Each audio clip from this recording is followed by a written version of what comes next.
Well, the truth of it is, I spent hundreds and hundreds of hours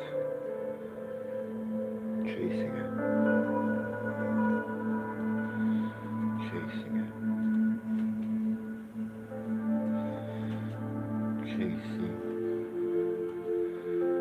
and because there's no guarantees.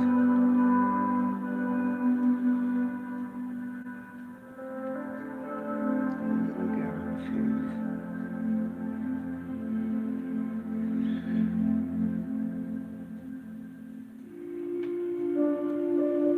I'm gonna put that one there.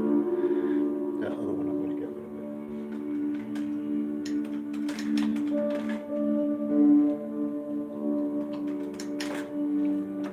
This one, I gotta get rid of this one. And I'll put that one with the pink for now. Let me wipe it down. It won't mix up. Get much of that. Still looking for that radiant pink.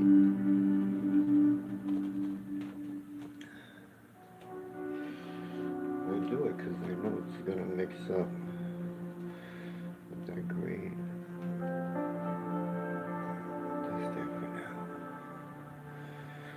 Like in some areas you do see bits of it.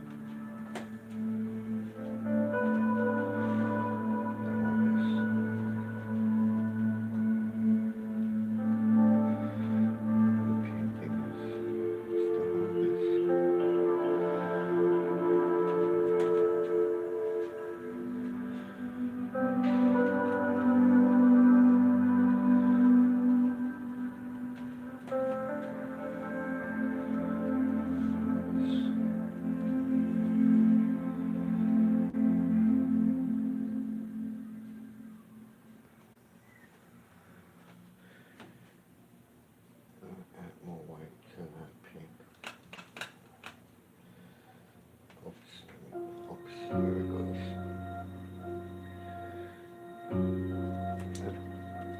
It's so bad that even the pink. Oh my god.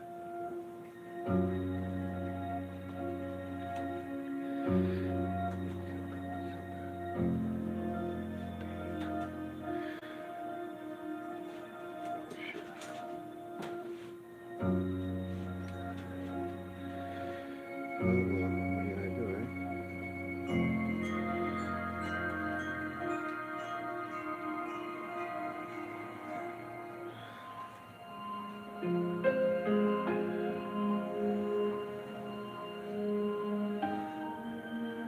Put it down and leave it. This way.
this one I'll make it a little thinner.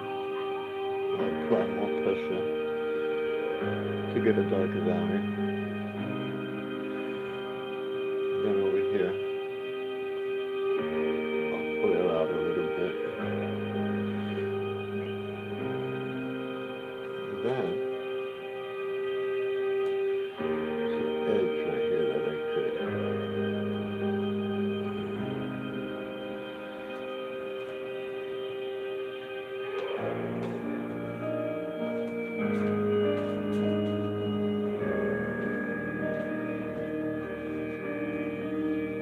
These trees I need to adjust that. Nothing go right.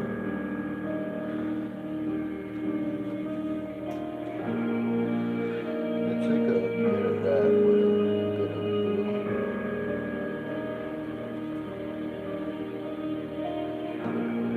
Go in there. I can use that one. Use it right here.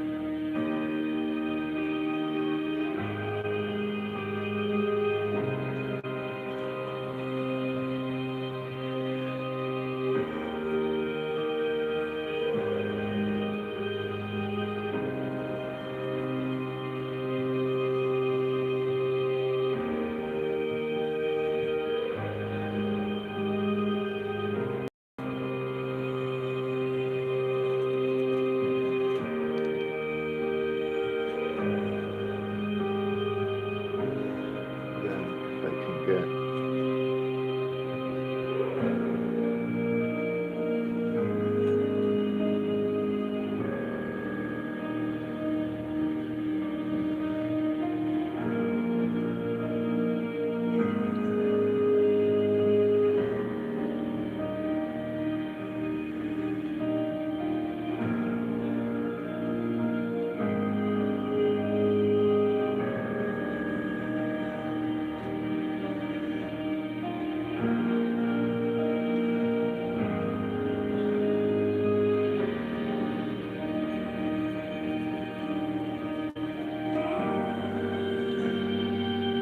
it's a little bit too.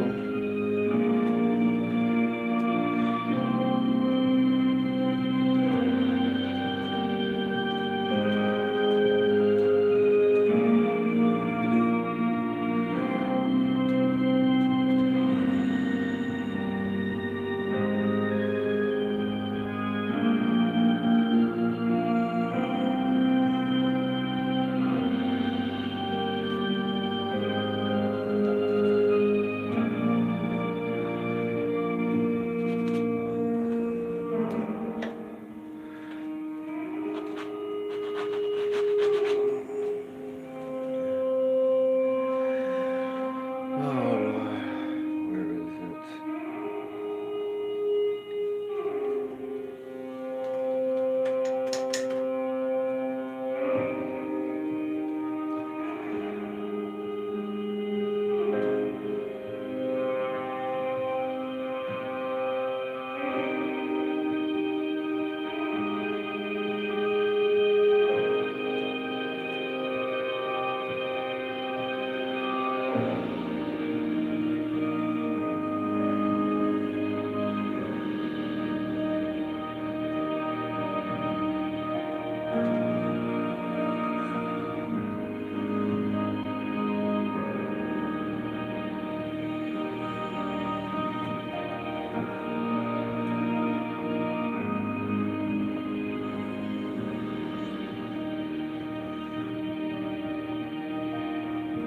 I don't know if I should put the other point there to make it.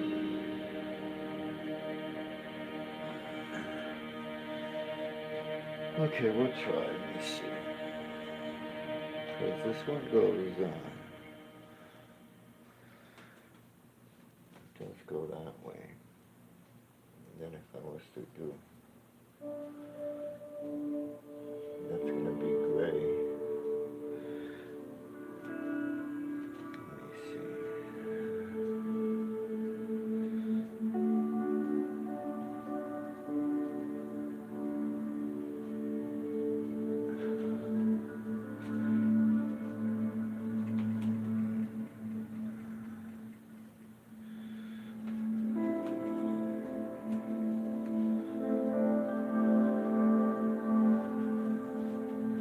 here, this is the part that I gotta do this slowly, add those things.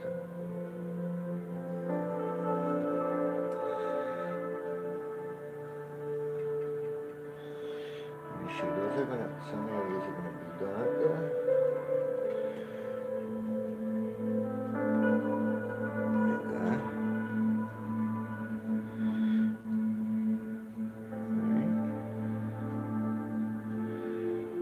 That one.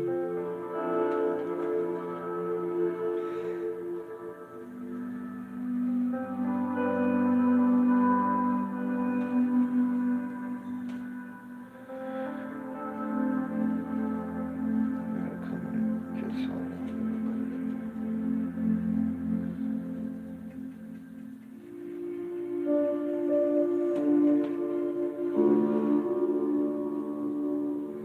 Let me see over here.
I'm going to get rid of that line, because that line does not need to be there.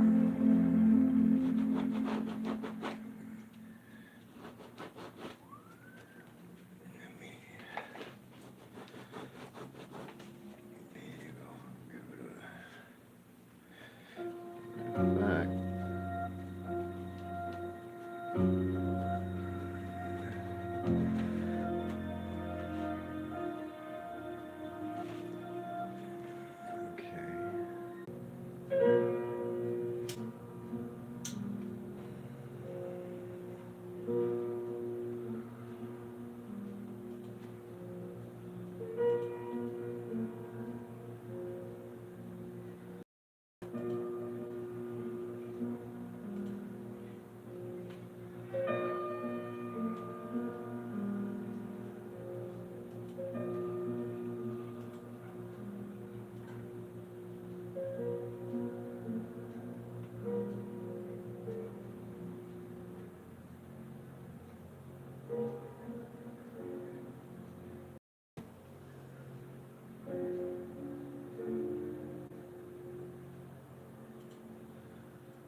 Good evening. Tonight, we go after the story of an extraordinary personality. He is Salvador Dali, the great surrealist painter who sees the world through surrealist eyes. If you're curious to hear Salvador Dali talk about decadence, death, and immortality, about his surrealist art, his politics, and his existence before he was born, we'll go after those stories in just a moment. My name is Mike Wallace. The cigarette is Parliament. The new high filtration filter, Parliament, presents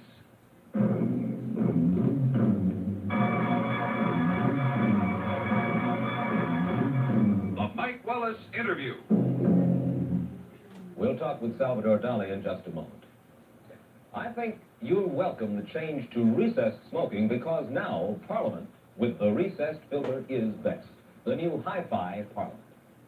And here's why. First, Parliament is best because only Parliament can give you over 30,000 traps. No other popular cigarette delivers less nicotine and tar. Second, unlike ordinary filters, Parliament's filter is recessed, set deep down inside here, so that trapped nicotine and tar can't get on your lips. And third, because it's recessed, there's no bitter taste of trapped nicotine and tar to spoil Parliament's pure tobacco flavor. It's a clean, satisfying smoke. And remember, Parliament is continuously tested and reported by the United States Testing Company, one of the world's leading independent testing laboratories. Over 30,000 traps, exclusive recessed filter, flavor pure protection. Yes, smoke the best. Hi-Fi Parliament, now at popular price. And now to our story. Salvador Dali is a self-confessed genius with an ingenious flair for publicity. An internationally renowned modern artist, he's also designed fur-lined bathtubs, he's lectured with his head enclosed in a diving helmet, and he claims that at the basis of his ideas are, as he puts it, cauliflowers and rhinoceros horns. He paints like this. Here you see perhaps his most famous work. It's called Persistence of Memory. In contrast to this dreamlike picture, here is Dali's surrealistic commentary on the horrors of war. It's called The Face of War. And now an example of Dali's latest phase, the crucifixion, showing his current preoccupation with religious subjects. Now let's try to find out some more about the enigma of Salvador Dali. Dali, first of all, let me ask you this. You're a remarkable painter, and you've dedicated your life to art. In view of this, why do you behave the way that you do? For instance, you have been known to drive in a car filled to the roof with cauliflowers.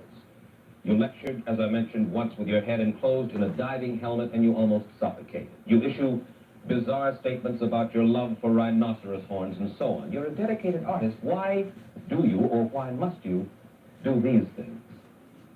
Because this kind of eccentricities correspond to the more important and the more tragical part of my life. The more important and the more tragical part. I don't understand. The more philosophical. What is philosophical about driving in a car full of cauliflowers or lecturing inside Because a this cover made one tremendous speech, almost pseudoscientific, in the Sorbonne in Paris, about my discovering of the logarithmic curve of cauliflowers. The what?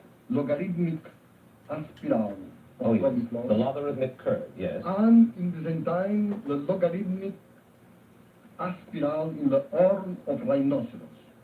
And this time, discovered this is a symbol of chastity, one of the most powerful symbols of modern times. Chastity is one of the most powerful symbols of modern times? In my opinion, is the more urgent and the more dramatic. Because the chastity represents Ay, the Dali, force Dali. of spirit. They're letting you paint where you're at. Can you just tell me In that? many religions, you know? Mm. Because of the promiscuity, the people make love, there's no more Would I be spiritual able to paint strength, when I get no older? more spiritual force. Yes. Well, we will get to your spirituality, your Maybe. increasing spirituality over the years in just a moment. about lecturing with your head enclosed in a diving helmet. Why? Why? Because in this moment, like, the audience understand that Dali penetrate in the bottom of subconscious mind. What's that? Penetrate Penetrate. in the bottom of subconscious mind, in the sea, in the inside of the sea, Yes, down in in the the profundeur of subconscious. in the depth of the subconscious. Exactly. Yes. Our piece is one very clear symbol for arriving to this stage of We try to understand, in all seriousness, we try to understand you, and you try to explain. But earlier this week, you told our reporter, I like to be a clown, a buffoon. I like to spread complete confusion. Before we went on the air, you said to me, ask embarrassing questions. Ask embarrassing I questions. don't know as possible Why? because Why? because studentally make one movie in France. In this movie, myself dance Charleston, and my friends look this piece of movie and told Dali in this star is much better than Charlie Chaplin. And for me, it's very interesting Well, are you because about... Dali is one marvelous painter. In the same time, is one marvelous clown. Is 1,000 times much more interesting for everybody. You want to be a marvelous clown as well as a marvelous painter? It is possible. The two together is very good, you know. Charlie Chaplin is one genial clown, but never painted like Dali or see Dali. So what you want to do The is... same que Charlie Chaplin, in the same time, paint masterpieces, or Dali is 1,000 times much more important than Charlie Chaplin. Well, now wait. Despite your hijinks, time and again you have called yourself a genius, and you're very serious about this. Now you want to be you want to be a genius in two fields. First of all, you have called yourself a genius, In yes? many different fields, you know. You? Yes. What else besides an artist? The more important in my life, more que le clown, more que le painting, more que my draftsmanship is my personality. Draftsmanship? My personality Oh, yes. is more important than every of these little facets of my activity. In other words, what is most important to you Is my personality. is Dali. expressing Dali. Dali. Not the painting, not the clowning, nothing but... The painting, the clowning, the showmanship, the technique, everything is only one manner for express the total personality of Dali. I see. Let's take a look at one of your major paintings, darling. It's called Sleep. There it is now on the monitor. Well, what's the point of this picture? Is there any point? This is very important because myself work constantly in the moment of sleep. Every of my best ideas coming through my dreams, and the more Dalinian activity consists in this moment of the sleep. In other words, you conceive a good deal of your... The more important things happen in the moment of myself sleep. I was going to ask if there was any major theme, any powerful idea which inspires all your work. Could you tell us what it was? Evidently, what it is simply an expression of Dali, period. There is nothing more in it, or am I wrong? No, of Dali, of cosmogony of Dali. The what? The cosmogony. Cosmogony? Cosmogony of Dali. What is the cosmogony? What does that mean? This is in advance of new nuclear physics, because every of my paintings, everybody laughs in the moment of look for the first time, but almost after 12 years, every scientific people recognize that every of this painting is one real prophecy. In the moment of painting my salt watches, is the more rigid object for everybody. I myself paint these watches as a very soft camembert. Everybody laughs. The last development of nuclear physics proves that the new conception of space-time is completely flexible. Not only this, in the microphysics, the time goes in reverse. This proves that this object of completely surrealistic approach of so much is completely true and scientific. Darling, I must confess, you lost me about halfway through, and I'm not sure that we can Let me try it another way. What does a painter, what does any painter contribute to the world and to his fellow man? Any painter, not just Dali. What does a painter contribute? Every painter paints the cosmogony of himself. Of himself. And it's as simple as that. Exactly. Which contemporary... Raphael paints the cosmogony of Raphael. Uh-huh. Raphael is the Renaissance period. Yes. Dali paints the atomic age and the Freudian age. Nuclear scenes and psychoanalytic scenes. Which contemporary painters, if any, do you admire? First Dali, after Dali, Picasso, and after this, Leotek. But these Dali and Picasso are the only two that really, Les two Really excite you. genius of modern times. the two geniuses of modern times are Dali and Picasso. In your autobiography, you wrote this. You said, I adore three things: weakness, old age, and luxury. Why? Because the luxury is one product of monarchy. And myself, every day, becoming more monarchic. Not in political way, because never is Dali is interested in politics, but in philosophical and cosmological way, yes.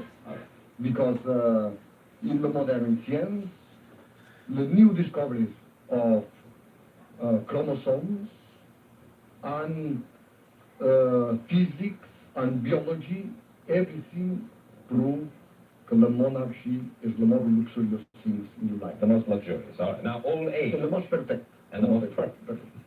And old age? Why do you adore old age? Because believe that the young people is completely stupid, you know? Young people are stupid. It's only necessary, only believe some old people like Leonardo da Vinci arise for some real People are shit. stupid. And weakness. Why do you adore weakness? Oh Because in, man, if in you the would have been modern alive science, now, everything you is weak. you would. You know, it's everything, You every catch a heart proton attack. and proton, neutron, pinisol What do you mean is weak? surrendered Oh, of yeah. weakness, Yeah, of yeah. nothing. Yeah, In this moment, the most fantastic thing in physics is the antimatter. Every new physician talks about antimatter. And Dali painted 20 years ago the first antimatter angels. You write in your biography that death is beautiful. What's beautiful about Oh death? yes, it's so beautiful. Why is death beautiful? It is beautiful. This is one feeling. Everything is erotic. In my Sure. opinion, Everything is what? is erotic. Erotic. Another door Thirdly, opens. It's another Immediately, reality. You so step into arise another the feeling reality. of death, everything becoming noble and sublime. Oh, in other words, life is erotic and therefore ugly.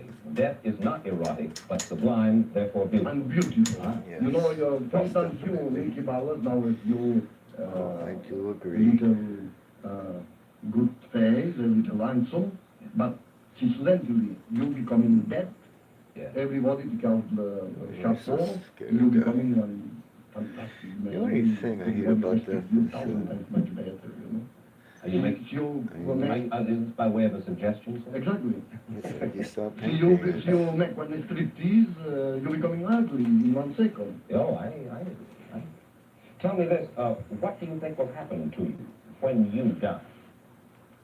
Myself no believe in my death. You will not die? No believe in general in the death, but in the death of Dali, absolutely no. No. She believes in my death becoming very unfried, is almost impossible. You fear death. Yes. Death is beautiful, but you fear death. Exactly. Hmm. Because Dali is contradictory and paradoxical It nature. doesn't make Well, yes, sense. indeed, Dali. Dali is paradoxical and contradictory, but why, Yeah. why this fear of death? What do you fear in death, then? Because there is Can't no paint. sufficient convinced of my fight in religion. You know, in the moment of myself believe more. You're not sufficiently convinced of your faith Exactly. in religion. Well, now, I spoke with you about a year ago, and we talked about religion, and you said that as the years go by, you embrace Roman Catholicism more and more with your mind, but not yet completely with your heart. This is true. Why not? Because perhaps is my early intellectual trend and formation. But now, every day is more approach of this real field of religion. Just 1 month ago is one tremendous operation of appendix, broken appendix.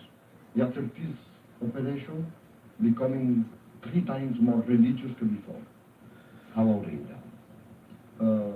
Never remember exactly, 54 or 53 or something. Are you formally involved with your religion? Do you go to church a good deal? Do you pray? Do you... Every day more, but there's no sufficiently. Not sufficiently. Have you ever had a supernatural vision? Hallucinatory things, but no supernatural. No supernatural. Yeah, I've had. An article about you, you mentioned your fear of death. An article about you in Life magazine once Still said my that you're religion. afraid of almost everything, Still from ocean liners to doubt it. grasshoppers. The article said I you don't don't buy doubt it. shoes because you don't like to take off your I shoes have in public. no And that when you reason go to out, doubt. you carry a little piece of Spanish driftwood. Well, which maybe you that's keep why to I'm ward not off afraid evil of that, spells. because Yes, because remain maybe very, that's very the reason why I'm superstitious. not afraid of But that. this Is what I experienced. I'm sure is So, common of every Spanish people, you know. Spanish people is very no superstitious. explaining it. Do you know anything about politics at all? You say you don't care about them. Do you know anything about them? Do you know, for instance, who the Prime Minister of Great Britain is? Yes, but not taking care of this. Because for me, the important thing is look the philosophical events of every moment. And now is absolutely sure, for instance, that the monarchy is restored in Spain very shortly. You think it will be? Prince Juan Carlos, que Franco agreed at this restoration. Shit, but this. It's absolutely convincing that the monarchy coming back in France very shortly after one military, perhaps one de Gaulle period. Or Do military. you know who the Vice President of the United States is? Can you Mr. name? Nixon. Yes, but it's possible no, but it's possible perhaps tomorrow you put this in question And you would not. What do you enjoy doing most?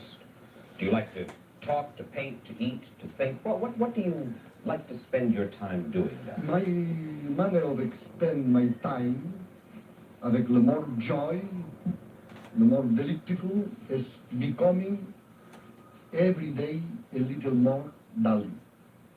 A little more, Dali. A little more. Because in the beginning of my life, you remember like becoming Napoleon?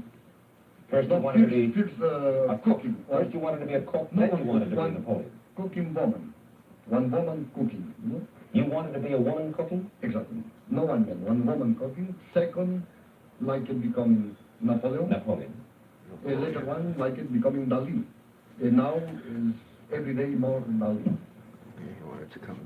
In a moment, I'd like to ask you about an extraordinary power which you claim that you have. You've written that you can remember your thoughts and your feelings before you were born. And I'd like to know what those thoughts and feelings were. And we'll get Salvador Dali's answer in just 60 seconds. Yeah. Now, Parliament with recess filter They is will best. not believe Best me. is the word for this new hi-fi parliament. Yes, Over they will not 30,000 believe. traps. No other popular cigarette delivers less nicotine and tar. No. And because this filter is recessed, I don't know. trapped nicotine and tar can't get on your lips. Let me demonstrate with this chalk. Just take any other filter cigarette. Chalk the filter, like this. Then Parliament's recessed filter, set deep down inside here. Is it that Now, way? press both against glass. See? The ordinary filter leaves the It smear. goes that way. That's the point. Only in Parliament, the bitter nicotine and tar from the Over filter cannot get on your lips. Can't spoil Parliament's pure tobacco Yeah, flavor. it goes that You get a way. clean, satisfying smoke. Yeah. Continuously tested by the independent laboratories of United States Testing Company. Smoke the best. Hi-Fi Parliament, now popular price. That's the Parliament story. Parliament with the recess filter best. Try Parliament yourself. Now then, Dolly, you said that you can remember not only things that happened to you in your infancy, but even your feelings before you were born.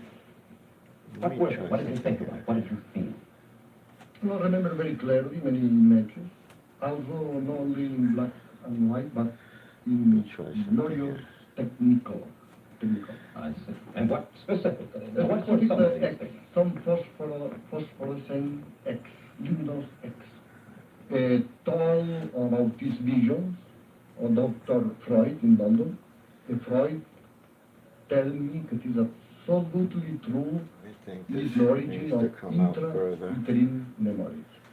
Probably my position, fetal position, my pupils is very hurt by my hands. Depend on my position. Was it, well, what was it like? Was it pleasant before you were born? It's completely paradise. Paradise. The best moment, the more divine images. In the moment of born is the moment of the paradise is lost. This is always the theory of Otto Rahn. Well, under those circumstances, I find it difficult to understand your fear of death. If the moment of being born was paradise lost, perhaps death for you will be paradise regained. And therefore, I would think that you... This is my hope, but it's not absolutely sure. This is the trouble. See, the death is again the reconquer of this paradise. This is excellent. try that. So, not sure. Yeah. They do Do you enjoy yourself as you live? You like yourself. You think, you say that you are a genius. Certainly you have had... No, I enjoy my life You do? every day more. You do? Every week more. Because observe Dali, and my admiration for Dali becoming tremendous. Yes. What kind of dreams do you have? What are they about, John? Every time is very agreeable and creative. The last dreams is about the antimatter angels. Perhaps for 5 months only dream about archangels, angels, kings, and the most beautiful spectacle. You seem to be a mild-mannered man, are you? Please understand. Are you a mild man? Are you a pleasant man to deal with? Are you a friendly man? You seem to be a mild man. An easy man. Everybody loves Dali very much. Everybody loves Dali. Pathetic. But your paintings, they're frequently violent. And you've written that in your private life, you have had sudden impulses to injure people. As a child, you kicked people. You threw a friend off a rocky ledge. As an adult, you confess that you once kicked a legless beggar along the street. Exactly. But this is my adolescence period. Now becoming much more quiet with this kind of sadistic things. Yes. Is the contrary. No, he's a good person now. Religious feelings becoming more strong. Yes. These sadistic things of my adolescence disappear almost completely. Is that so? And when you were a young man, too, you used to try to hurt. You were masochistic as well as sadistic. You used to try to hurt yourself. You'd bind your head until it hurt because you felt that you could be more creative that way. You do not need that. No, now every of these disappear because every of my libido now is sublimated in the religion and the mysticism. Well, there's one story about yourself I'd like to ask you about before you go. When you were courting your wife, Gala, you did an unusual thing. As you described it, you smeared your body with your own blood from a cup. You tore your clothes, and then you rubbed a jar of evil-smelling fish glue all over yourself, and you planned to present yourself this way in front of your future wife. Why did you do that? Because in this moment, believe that in this moment, Dali is true, is almost crazy. Before met Gala, my brain is very close to one psychopathologic brain. Your brain, yes. And in this moment, like it, seduce Gala in the most terrific manner. He believes that the smell is the more attractive manner for seduce Gala. Gala becoming in love with me, it is probably the real Gershon. Gala create the real mysticism or the real classicism of my actual life. And you have been married now to Gala for how many years? Or perhaps 20 or more. I see. And But since... still in love with Gala, more in the beginning. There also is something that nobody believes. Perhaps Dali never nec love avec one other woman que Gala. In 20 years. And the people never believe because everybody says, one day. Why shouldn't we believe? It's the most sensible thing in the world. Yes, but there's no, myself believe it's very frequent, but the other people don't think it's very exceptional. Well, I don't think perhaps as exceptional. And now my obsession is the chastity, because the chastity is the more powerful thing for the moon. Dolly, I certainly thank you for coming and spending this time. I'm looking forward to the publication of your new book, Dolly, which will be published in the fall, and I understand we'll have a good many color plates of your paintings in it. Thank you, Dolly. Merci.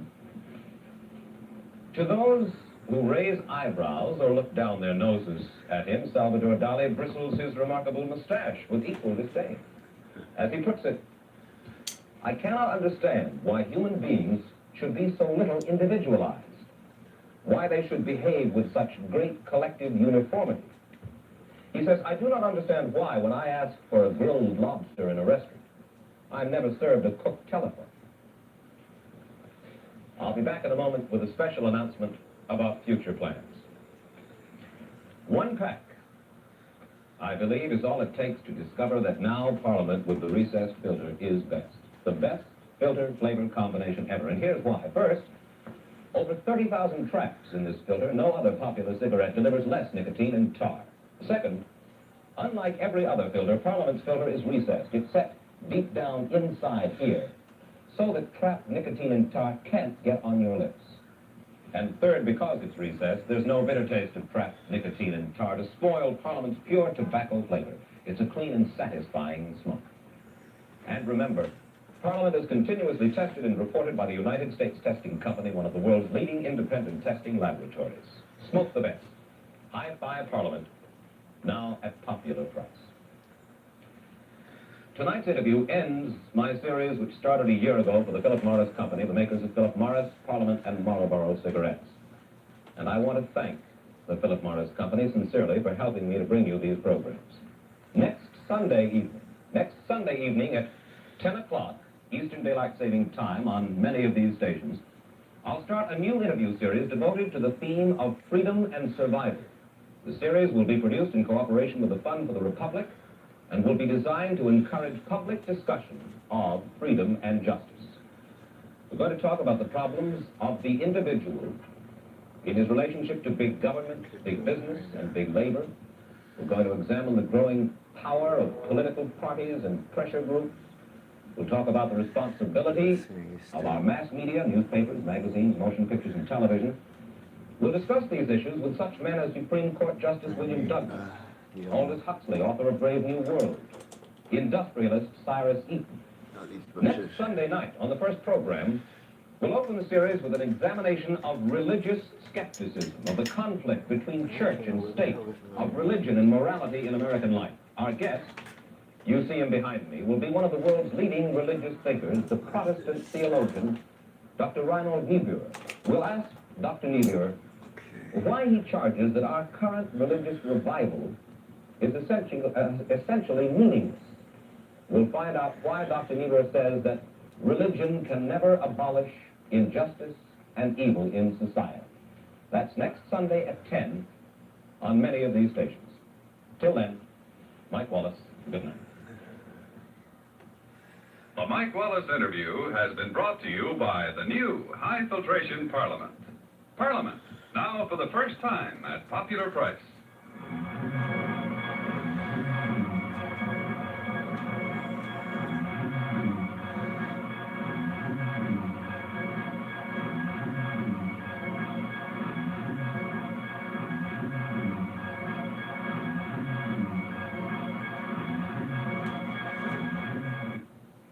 Look for brand names when you shop. You'll always be satisfied. See the unusual on You Asked For It tomorrow on ABC Television Network.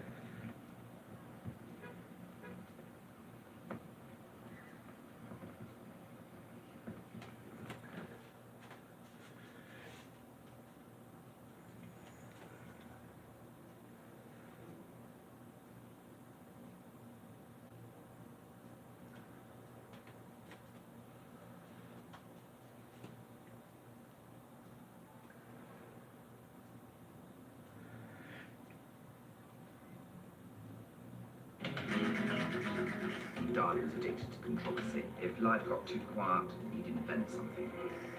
He was the first acid trip for everybody, even if you weren't doing acid. Gala was the power and the terror. He was a great painter, genius. They were a secret society of two. He worshipped him. Everybody was saying, what's going on? I mean, he's still married to her, but he's going out with this young girl, and what, who's doing what to who?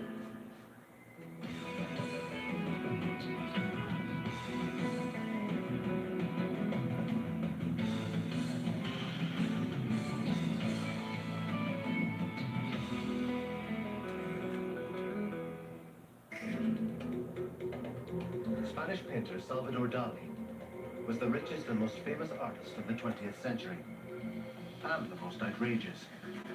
A master of self-promotion, Dali was the ultimate performance artist. He shot to fame as the king of surrealism, but Dali was even more bizarre than his art. His twisted vision of the world extended to every medium he touched. Jewelry, set design, sculpture, and film. Nothing was off limits. In America, in 1973, rock and roll caught his eye. He summoned heavy metal legend Alice Cooper to appear before him. I was nervous. I mean, I'd met the Beatles and Elvis, certainly, but this was Salvador Dali. This was like my history. Alice Cooper had created this incredible personality with all the makeup and the snakes and everything. We were immediately his favorite man because we not only were loud and obnoxious and in your face, but we were really creepy. You know, our stage show was very surrealistic. I think it kind of reminded him of his paintings. 30 years before rock and roll hit the scene, Salvador Dali, a young Spanish painter, was shocking audiences around the world with his surreal canvases. His astonishing career spanned half a century. But perhaps Dali's greatest work of art was himself. He created elaborate living tableaus in which he was surrounded by fabulous creatures. Few lasted as long as Ultraviolet, a stunning French aristocrat who was by his side for a decade. If you want to be famous, you need a certain definite look. So if people have seen you once, they shall remember you. He walked in the room and he was wearing giraffe skin pants, Aladdin shoes that came up like this, a pair of socks that Elvis gave him, these purple socks. a giraffe skin coat, and his sideburns were in pin curls. The Dali is here. So the look was the moustache. I mean, who do you know that moustache that sometimes went all the way to the eye, and then in the heyday, those beautiful black hair, the way he dressed. He speaks one word in French, one word in Portuguese, one word in English, one word in Spanish. So you're only picking up every fifth word. You have no idea what he's talking about. But Salvador Dali's grand performance was only an act. Behind that big public image, which was very much something consciously cultivated, was a much smaller, shyer, nervous person who never wanted you to see. He was not a courageous person, I would say. He was rather on the frightened side, you know, afraid that he might be sick, afraid that this might happen to him. Dali only allowed one person behind the scenes, his wife, Gala. He took care of art. She took care of life. She was his stage manager. Gala was the brains. Gala was the money. She was the, you know, she ran the business. He couldn't do a third of what he achieved if he hadn't got Gala. 10 years his senior, Gala was his wife, muse, and business manager for over 50 years. She was much more the power behind the throne. It was Gala who transformed Dali from a penniless Spanish artist into a multimillionaire. Though tiny in stature, she dominated every aspect of his life. Gala had called our office and said that he wanted to work with me as a model. They did this hologram where I was wearing a $2 million tiara and a $3 million necklace sitting on this pedestal with a Venus de Milo as a microphone. Singing into it, but kind of like eating this thing also. Well, he shot it. It took 3 days to shoot. The final part of Dali's performance was to alert the world's media. And the press asked me, they said, what is it like working with Dali? And I said, I have no idea. I said, because I don't understand a word he's saying, and I don't know what he's doing. And Dali jumped up, and he says, perfect. He says, confusion is the greatest form of communication. Confusion was Dali's facade. It gave him a license to do anything. But then in 1965, real life came crashing through. Dali fell in love. Amanda Lear was a 26-year-old catwalk model in London and Paris. It was the beginning of a big love affair. It lasted, I think, 15, 16 years. However, the showman, Dali had no interest in a conventional relationship. He wanted hallucination, he wanted vision, he wanted everything theatrical. He didn't want the real thing. But though Dali was now living out his fantasies, he was still deeply dependent on Gala. He was terrified to exist without her protection, without her management. To the outside world, they were still the perfect partnership. But privately, Gala feared she was losing control of her creation. If she wanted something, she had to have it, and if she couldn't have it, she was quite spiteful. You know, she liked people. People were terrified of Gala. It's terrifying. Whenever she would walk into the room, she would run high, you know, but whenever she walked into the room, guys, you know, and cigarettes went out. She bit people, she kicked them, she spat at them. Very violent, you know, so tremendously violent kind of side to her character began to emerge. In a way, she made Dali and she destroyed Dali. She made Dali because when she met him, he was totally unknown.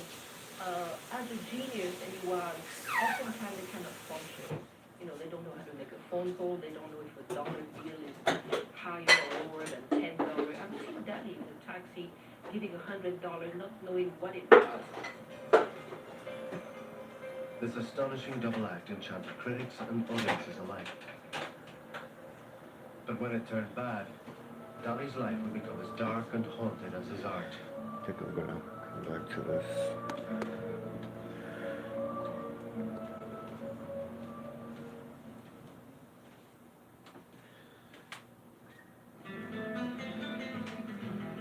In 1904, the artist Salvador Dali was born in the small town of Figueres. His father was a well-off notary who was both strict and domineering. His mother was a devout Catholic who doted on her son.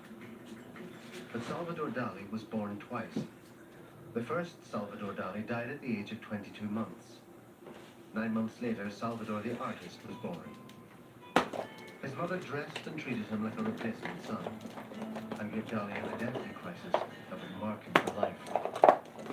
Dali, the death of his elder brother, also named Salvador, was deeply significant because the 3-year-old child was taken to see the grave of his new He was saying that the photo of the dead brother was above his father and mother's bed in the bedroom.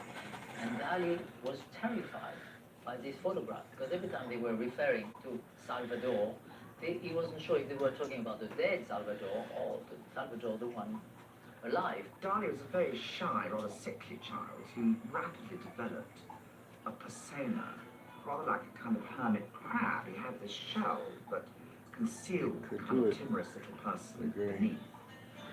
I think I'm Dali gonna started do that drawing in at the green. age of 3, but his shyness masked a deep craving for attention that grew alongside his I'll talent. do this in green better. By the age of 10, he was already an accomplished painter, and his mother sent him to art school. 30 years later, Dali's good friend, the budding artist Antonio Pichard, shared the same teacher and would hear stories of Dali's early antics. The young Dali would suddenly start running around, and he'd run towards one of the marble columns in the school, and he'd slam his head into it, and then he'd start bleeding. Dali's behavior would stop everyone in their tracks. And they'd ask him, what happened to you? Why did you do that? And he looked at them and said, because no one was paying any attention to him. Dali's disturbing performance was a sign of things to come. Art may have been his passion, but attention was his lifeblood.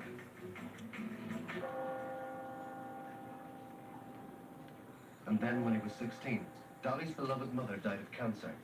It was a devastating blow to his self-confidence. The following year, in 1922, Dali attended art school in Madrid. His talent was undisputed, but when he refused to take his final exams on the grounds that no teacher knew as much as he did, he was expelled. In 1926, Dali left Spain for Paris, where he would join an art movement that was the perfect expression of his personality: Surrealism. Dedicated to exploring the world between reality and dreams, Surrealists believed artists had an obligation to shock and disturb.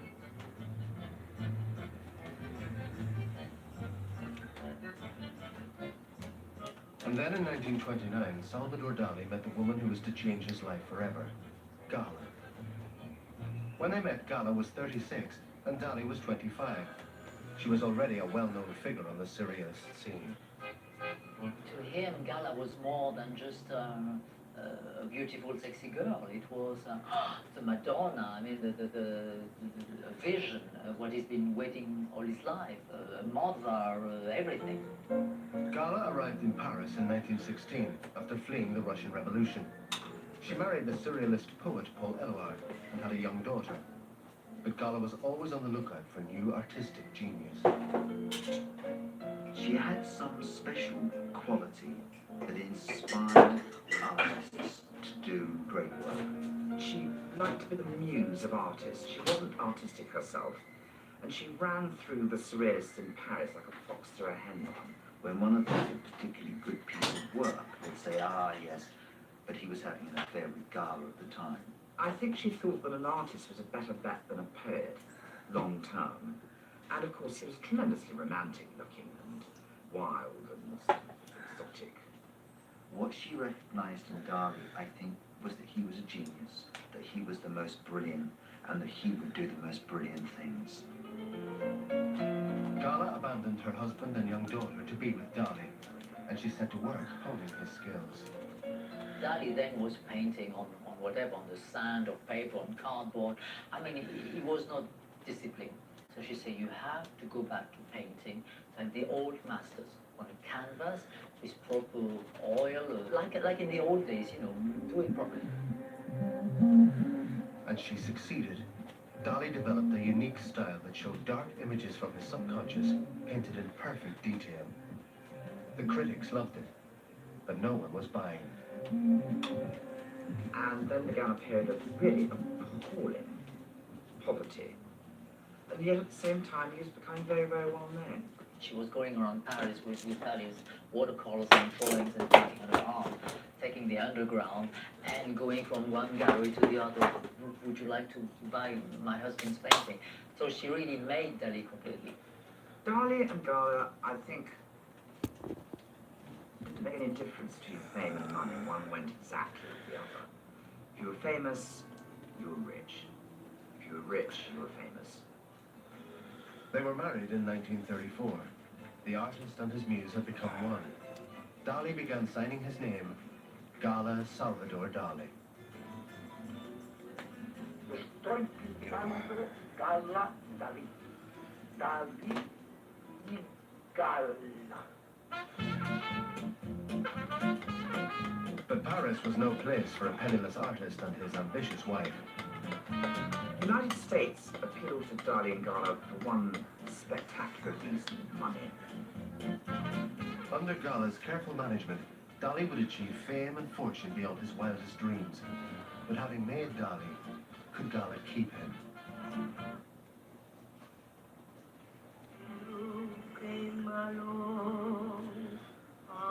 In 1939, the Spanish artist Salvador Dali and his wife Gala arrived in New York to seek their fortune.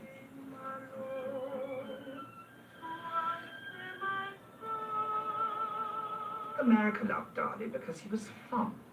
He was larger than life. Dali and Gala understood that to find fame in their new home, they needed to make a splash. They set to work organizing an elaborate costume party. It would be held in California, and they would invite all the movie stars of the day. Mr. Salvador Dali gives a party. The Spanish painter Surrealism dresses Mrs. Dali in a unicorn's head. just to start things off. As America was in a period of prosperity, and Dolly's surrealist antics were a huge hit. And costumes are supposed to represent the guest's bad dreams.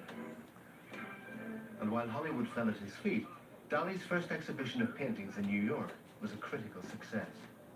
With Dali, if he would have been an average painter, everybody would have said, well, he was good and he was fun, but he was kind of a joke. Let's not forget something about Dali. This is the time of his greatest surrealist works, and people in America who had an eye to surrealist really, really rated him. When you looked at Salvador Dali's paintings and realized that technically they were some of the finest paintings ever done, ever, then you have to look at them and say genius. It had taken a decade, but Gala had turned Dali into the undisputed king of surrealism. And she was his queen. Don't She you was hate a it proper consort for this amazing young artist. when you hear She stuff was like that? incredibly chic. She was one of the very rare women who had the perfect looks for the time. So, She and the Duchess of Windsor, tight, hard, well, tiny waist and hips, no bosom. the artist is different. Great The artist has short their legs. own, By this time, she's wearing and that's scabbarelli it. and shell. She's very chic. Despite Dali's critical success, Gala was still struggling to It's find down a buyers for second. his It work. looks better now. Then in 1943, a wealthy couple from Colorado attended an exhibition. Reynolds and Eleanor Morse would become Dali's lifelong patrons and friends. We were so intrigued we bought the painting. And now this is the worst thing that's happened. I can't remember the name of that painting. So that's typically Dalinian. The Morses would go on to buy a quarter of all of Dali's paintings. Gala was finally seeing a return on her investment. We started collecting them and seeing him and seeing Gala. He liked us because we liked his paintings. Gala had a reputation for being so disagreeable, and she was torn between being disagreeable and being agreeable to us.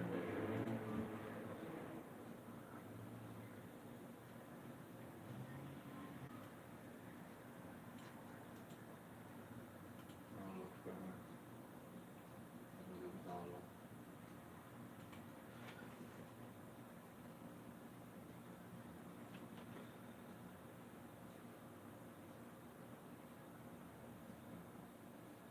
This one's pretty.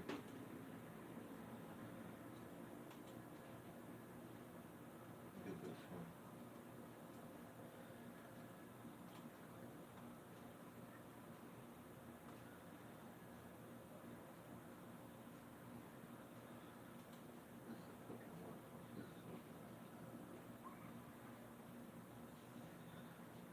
Come on. Why would they do that?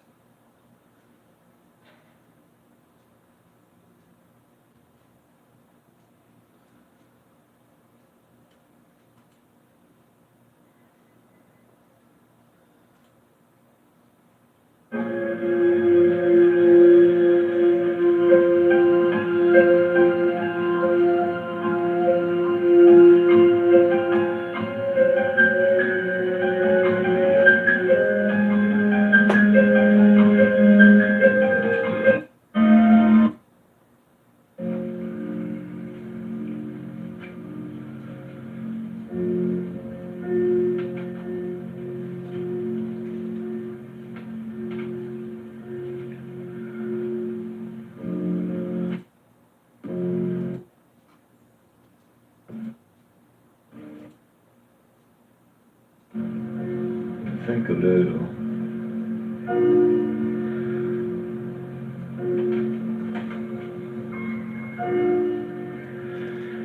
Then I'm gonna have to adjust all that. I'm gonna have to, it's gonna go like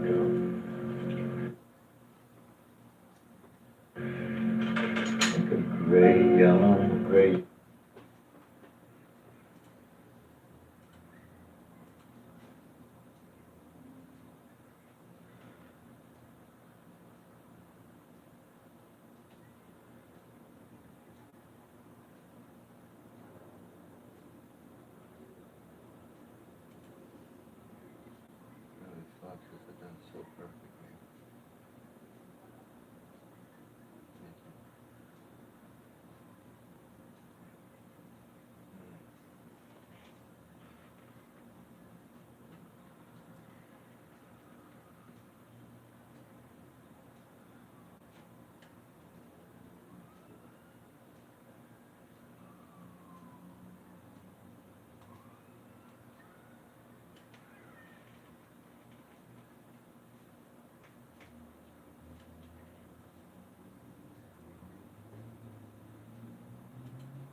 to become, I think.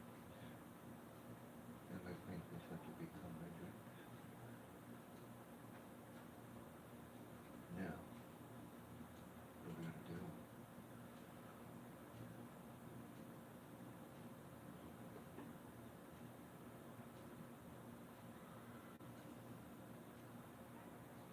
There she goes.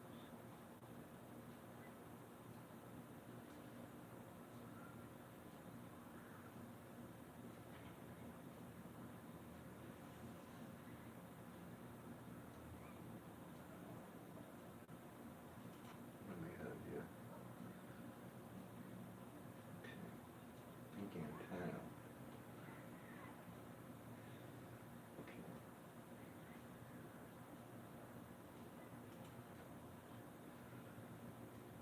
They're very small. I'm using the more stick. Those oils.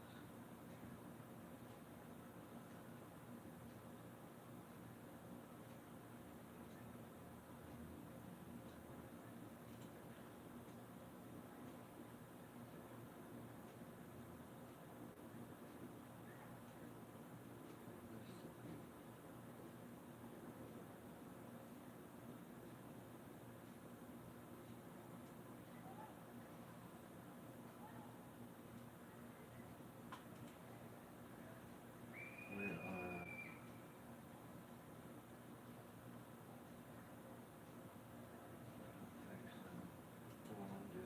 There was no paint on it.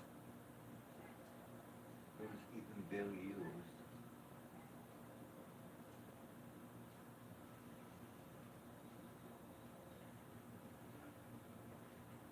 Yeah, it was barely even used.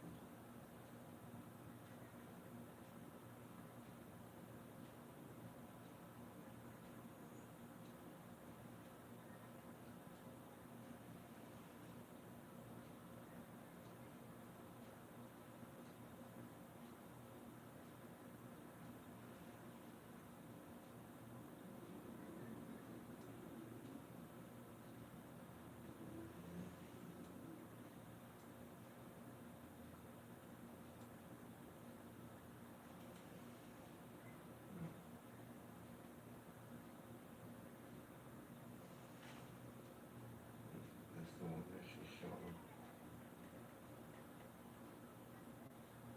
This is that right here.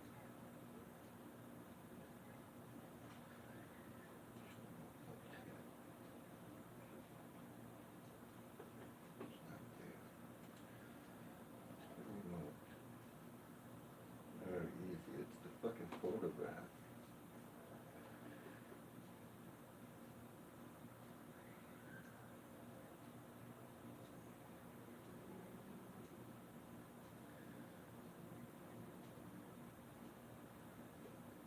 I don't want to do that.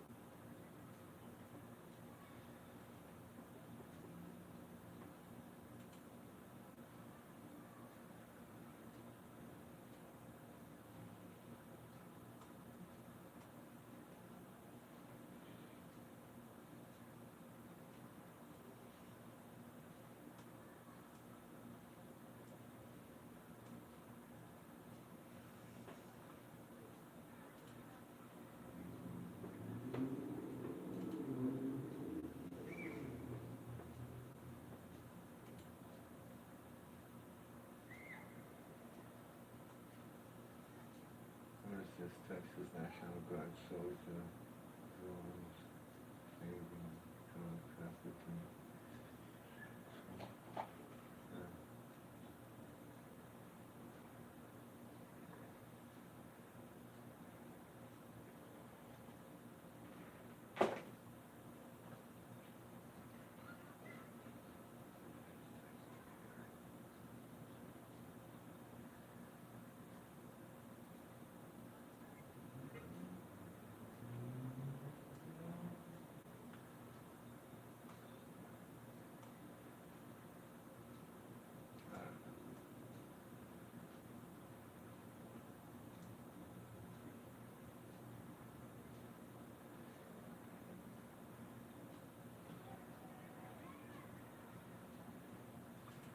I knew that. Something strange happened with the war in Ukraine.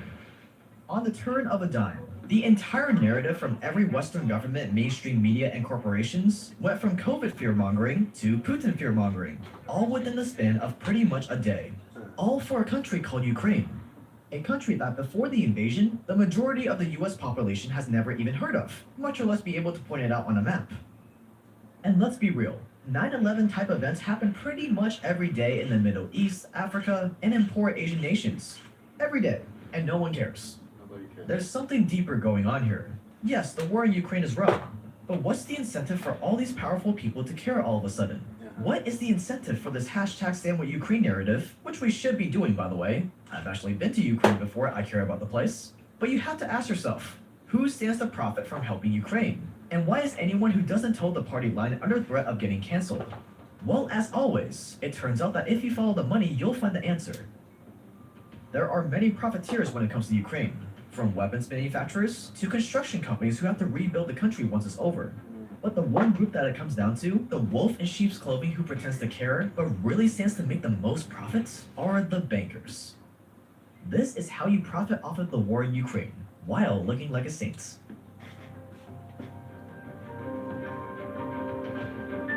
One of the weapons Russia is using against Ukraine isn't a physical weapon, but a digital one. Armies of some of the most sophisticated hackers in the world, aiming to shut down Ukraine's infrastructure, like their electrical grid. But you don't have to be a victim of war to be targeted by hackers. In fact, someone gets their identity stolen every 14 seconds, with a more than 200% increase in identity theft from 2019 to 2021. So it's not a matter of if you're going to be targeted by hackers, but when.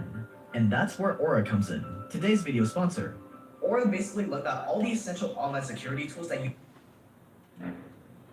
people, and they provide 24/7 customer support every single day. So much to help these poor nations. That's so. This is all about selling a fucking application.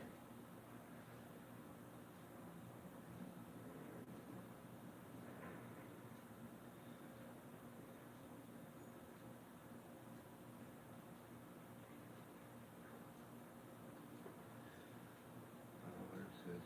Elliot Drive was caught on the... Wow, that's crazy. Get the fuck dangerous idiots, extractors.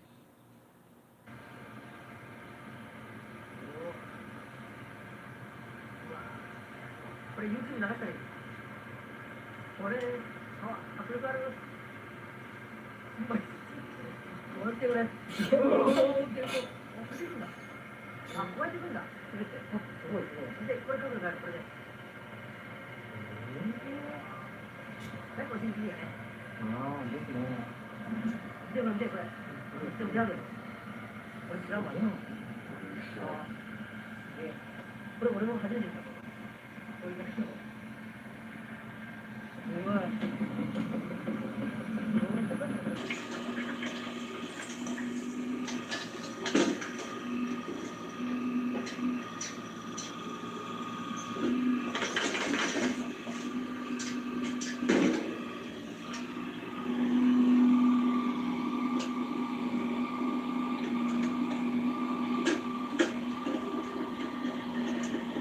What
Oh, I see it now.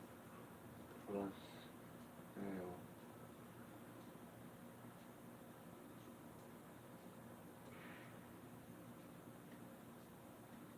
I didn't drink that for me.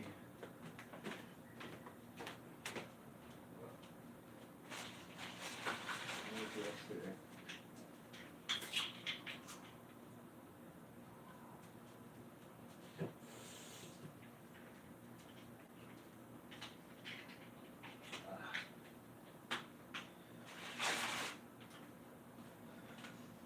That one.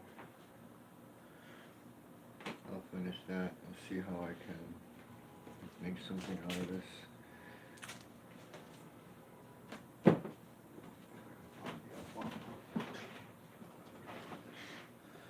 4 days ago, what is this?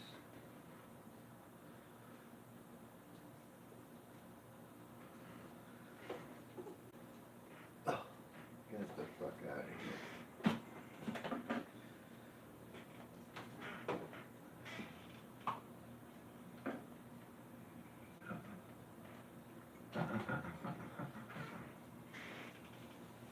No, sir.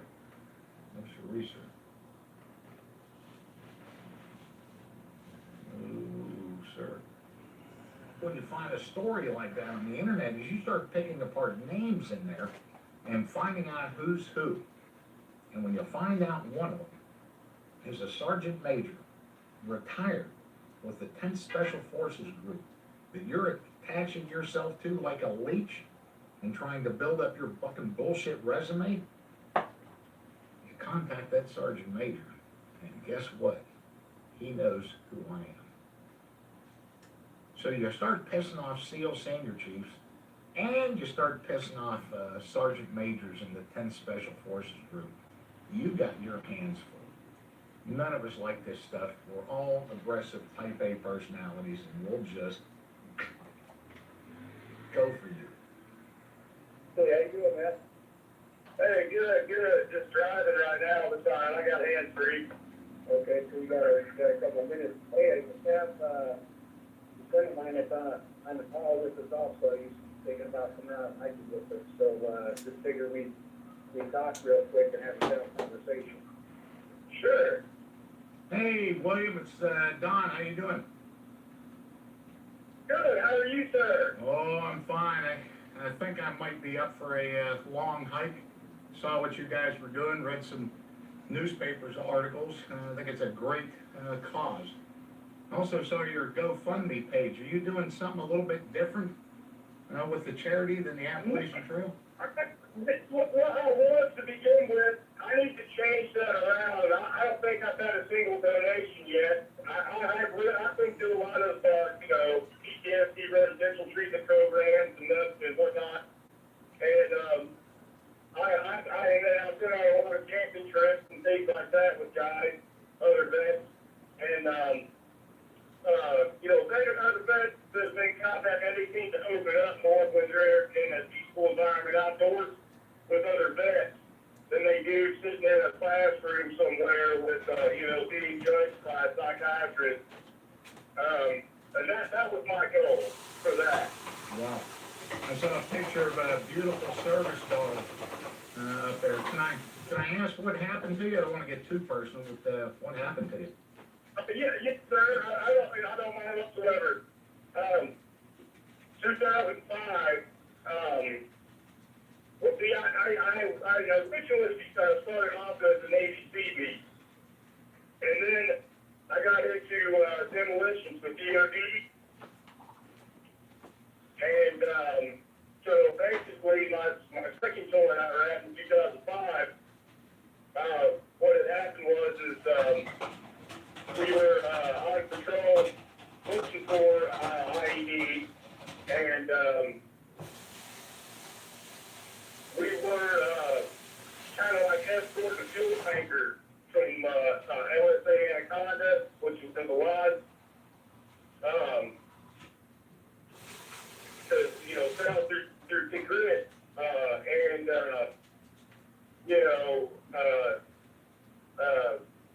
the daisy chain to AD went off. I was in the turn of the Humvee, and the Lee Humvee, and I took some shrapnel in my lower spine. And I've got traumatic brain injury, and chronic PTSD. Ouch. Ouch. I feel, well, that'll wake you up in the morning, I guess. Hey, I clicked on your, go ahead. It doesn't slow me down anymore at all. I mean, it's been some years now, and I have a 4-year-old, 46 in before. He's kept me on my toes quite a bit. So, and I exercise quite frequently. I don't like to try to let anything hold me down or hold me back from being physical. My physical fitness and stuff. So. Well, that Appalachian Trail is a long hump, but I'm sure you're capable. I saw something on your Facebook page. Were you also a SEAL? No, I was actually attached with Team 4 for one tour. They needed the DOD guy for a few months. So I was attached with them. I wasn't actually a SEAL, but I was attached with them. Oh, maybe that's what it was. But you were an EOD guy in the Navy then? Yes, definitely. And I saw something up there that kind of looked like a SEAL trident tattooed on your neck. Yeah, I do have a SEAL trident tattooed on my neck. I did have to go through underwater demolition and everything, and that earned me. They gave me, well, basically that ended me up with the trident. Oh, okay. Going through the training, so they gave me the trident. So. Oh my, fantastic! What a bunch of great guys. Did you recall a training class that you went through for SEALs? Oh yeah, definitely. First we went through Buzz for a while. It was about this was a while ago. This was back in 2002, 2003, I think. Yeah. Do you remember a training class number? I've got all the paperwork at home. Okay, good. And that's one thing, part of the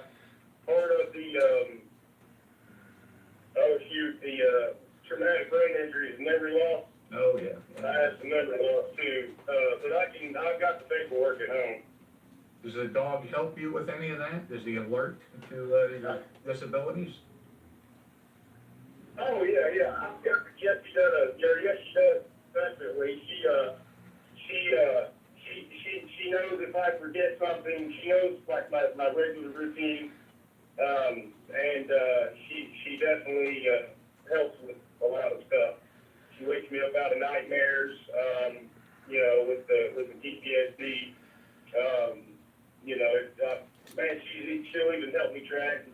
dance to the curb, even though I don't need her to. She's trained to do stuff like that. You deal with the Wounded Warrior? I'm not sorry. I think my class was 290. Oh, 290. My class was 290. Yes. Yeah. Okay, great. Did you have any dealings with the Wounded Warriors? Are you familiar with that program? Yeah, I'm in a one now with Wounded Warrior. Have you had any interaction with those guys? It's a great charity. Yeah, I actually have. I spoke to let's see, Ed, what's his last name? Ed something. Oh, shoot. I spoke to this guy named Ed yesterday. He's been trying to get me down their tickets, things, whatnot, just to be ethics, but, I'm trying to get in with Team Rubicon,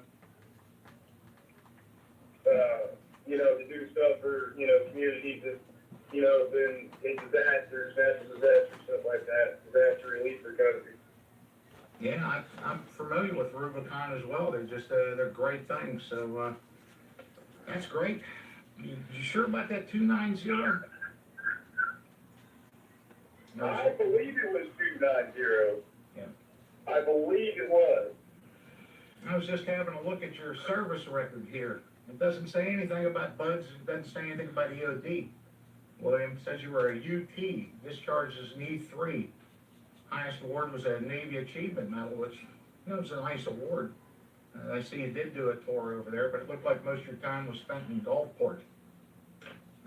Sound about right? Yeah, that was my CV record, yeah. So there's a different record for EOD and SEAL? I had no idea, but I was there. You had any trouble with the law, William? That was just small misdemeanor stuff. Yeah. Look, get right to it. I got sent some of this stuff, and I was doing some looking at the newspaper articles that were written about this, your GoFundMe page, Facebook pages, arrest records. I pulled your military records today. I'm retired Navy SEAL Senior Chief Don Shipley, bro. I didn't find any listing of you there, and your records don't show anything about SEAL training. They don't say anything about being EOD. And you're linking on to some pretty heavy charities, and you're running a bunch of bullshit scams. Now you're trying to hike the Appalachian Trail with a couple of deserving guys, and I'm not sure what you're trying to swing into there and get your mitts in, but it sounds like you're just trying to build this up so you can better scam some other folks. What do you think about that? Does that make sense at all or no? No, sir, it doesn't. No. I'm just trying to help. Did you really go to BUDS training? No, I didn't go through BUDS training, but I did. So that was, you never went to the SEAL compound in Coronado? No, I never been to Coronado. Okay. Did you go to EOD training? Yeah, I had some EOD training while I was in the third shift. I did have some training. Didn't complete, but yeah, I did have some. Meaning the guys were there on the same base you were as a CB and you ate chow with them. That sound about the extent of that? Not You know, the problem, William, is the theft from these charities. The service dog, I'm guessing you probably got that thing from a pound that are calling it that to better your bullshit story. You know, you can call me a liar, but I think you're just out scamming these charities with this bullshit. And for you to get on an Appalachian Trail hike and gain all the publicity from a couple of rock star Army guys like the Sergeant Major and the Colonel, I tell you what, I'm going to get off of here, but I think you owe that Sergeant Major a big apology, bro. And I don't know where this is all going, but it ain't good for you. The next phone call I'm making is to the Wounded Warrior Project. We're going to end your reign over there. Make sense? What have I done? Well, I mean, what have I done to try to help? That's all I'm doing is trying to help. I'm not You lied about being a SEAL. I know you're lying about the EOD. You've gone to the lengths of tattooing. You've gone to the lengths of tattooing a SEAL trident into your neck. That really looks good on those mug shots of yours. That's impressive.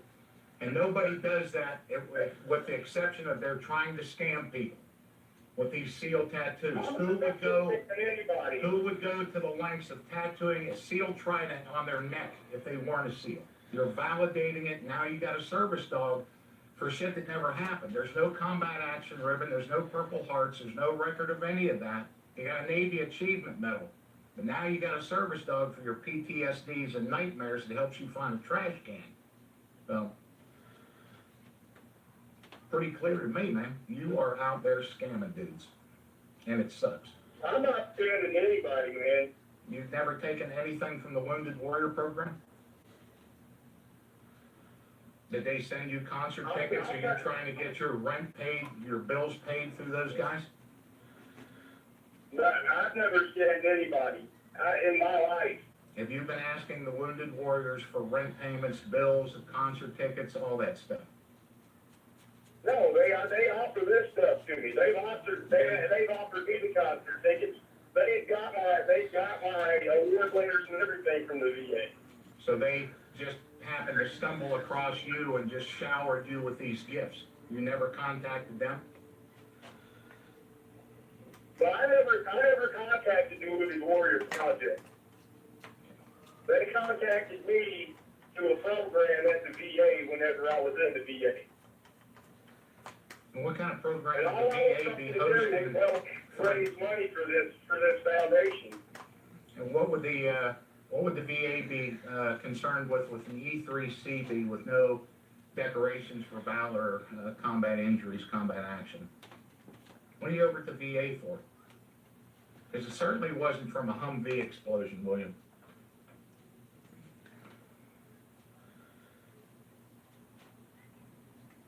Well, there's records for that. I don't know what you got there, but there's records for that.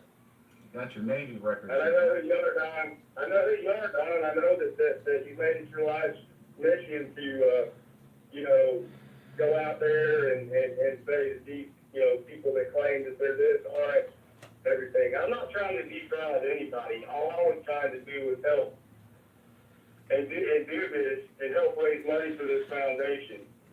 I'm not trying to get a dime for anything. I'll leave it with the Sergeant Major. If he wasn't deceived under pretenses that when you contacted him, that you were something that you were not, to go on that hike with him. Yeah, I never told him anything about what I was that was never spoken about. Hey, Billy, I'm gonna go ahead and step in here now, Billy. It's just like our relationship one is gonna be done, but just the other night when we talked, you said, hey, Paul, I know you were in special operations, and you said that you were in special ops also, and this when this all began.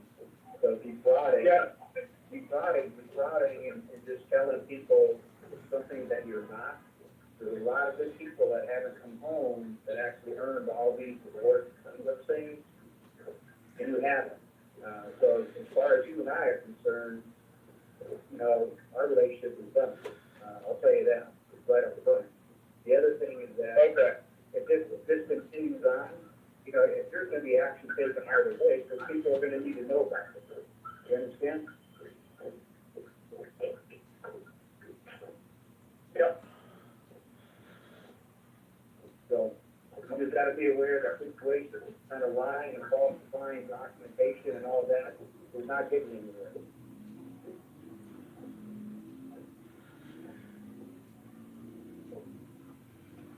Well, I'll just go ahead and cut all this off myself on my end as well then. So you understand, there's a lot of stuff that you've said here and done that one, is illegal. Two, it's you're falsifying stuff.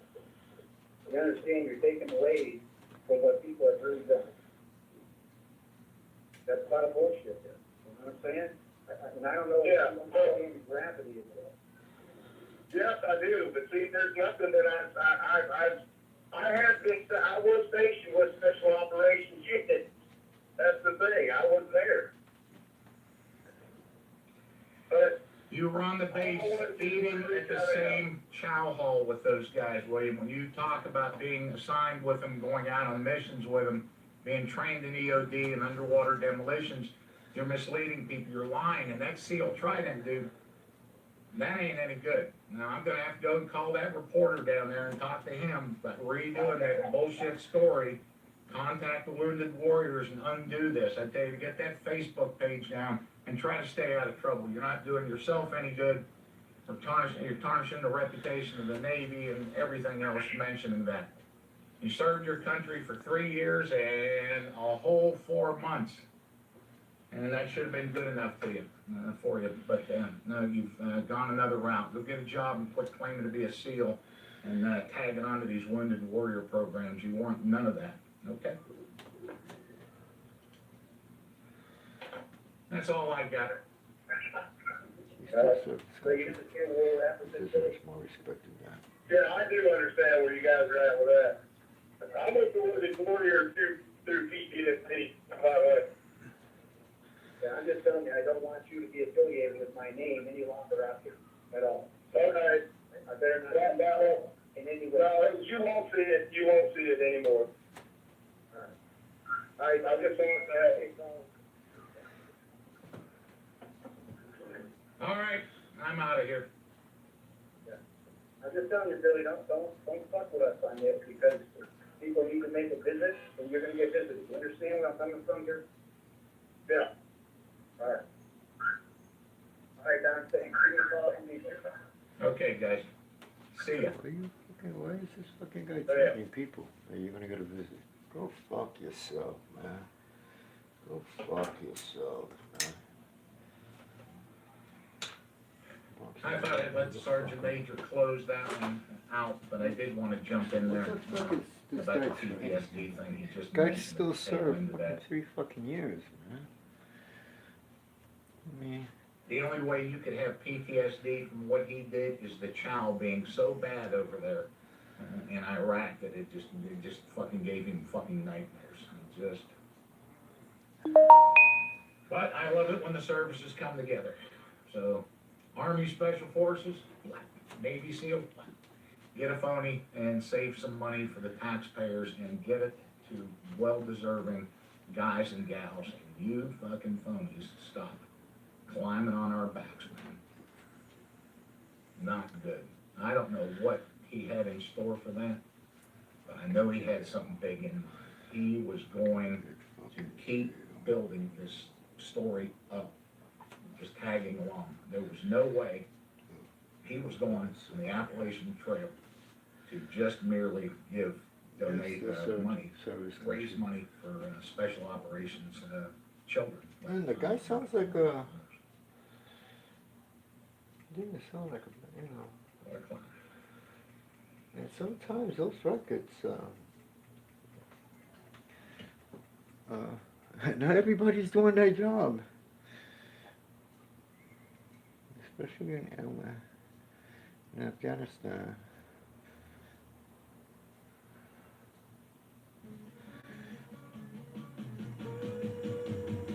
Hey, thanks for tuning into the Long Great Lesson Show. It's a podcast that motivates and inspires leaders to pursue their passions and to leave a positive impact in their communities. Welcome to episode 4 of the Long Gray Lesson Show. It's such a privilege to have you here today, Mike. How are you doing? Good. Thanks for having me, sir. Absolutely. So please tell me what you're doing here. So we're at 2nd Aviation Detachment here at Stewart International Airport. About 3 weeks out from my change of command after being assigned here for 3 years as a commander. And in conjunction with that change of command will also be my retirement after 29 years and 7 months. That's incredible. 29 years and just a couple weeks. How are you feeling from making that transition? I'd be lying to you if I told you there wasn't quite a bit of anxiousness and apprehension involved. Not because I don't have anything in solid footing in the civilian world, but just because I enjoy the service. It's been the only institution I've known for my entire adult life since I was 18. So it's just a little bit of sad in leaving it, I guess, because I know there's neat stuff out there, but I just know it'll never be the same. And I guess just kind of talking about service and talking about majority of your time being spent in the military, how did that all start? How did that come to fruition?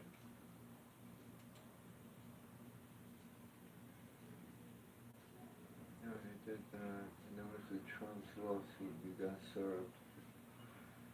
What happened? Yeah. Donald Trump is suing Hillary Clinton, the DNC, and basically everybody else who's a part of the Democratic Party. We've already covered the actual filing of the complaint. It covers all of these named defendants.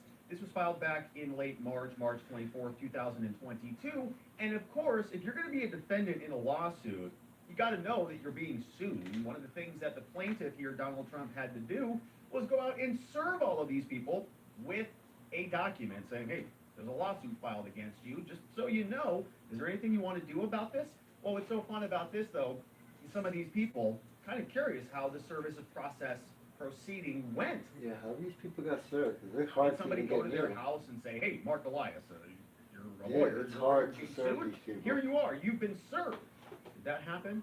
I don't know. Did they get his wife? Did they get somebody who was staying there? What went down here? And Yeah. of course, as we know, the affidavits of service confirming the service of process was completed are all filed in public, which means we can go through them. Let's do it. We see here, according to the court docket, several people were served very recently, and we got confirmation that it has been completed. Let's take a look at some of these names. Mark Elias, right up here, Wow. 4/4/2022 is on the list. We've got Debbie Wasserman Schultz. You remember her? She's a congresswoman or person who is down in Florida. We know Mark Elias was the Democracy Docket guy. Talked a lot about him when he was fighting Donald Trump over the 2020 election litigation. We know that Robbie Mook is here. He got served.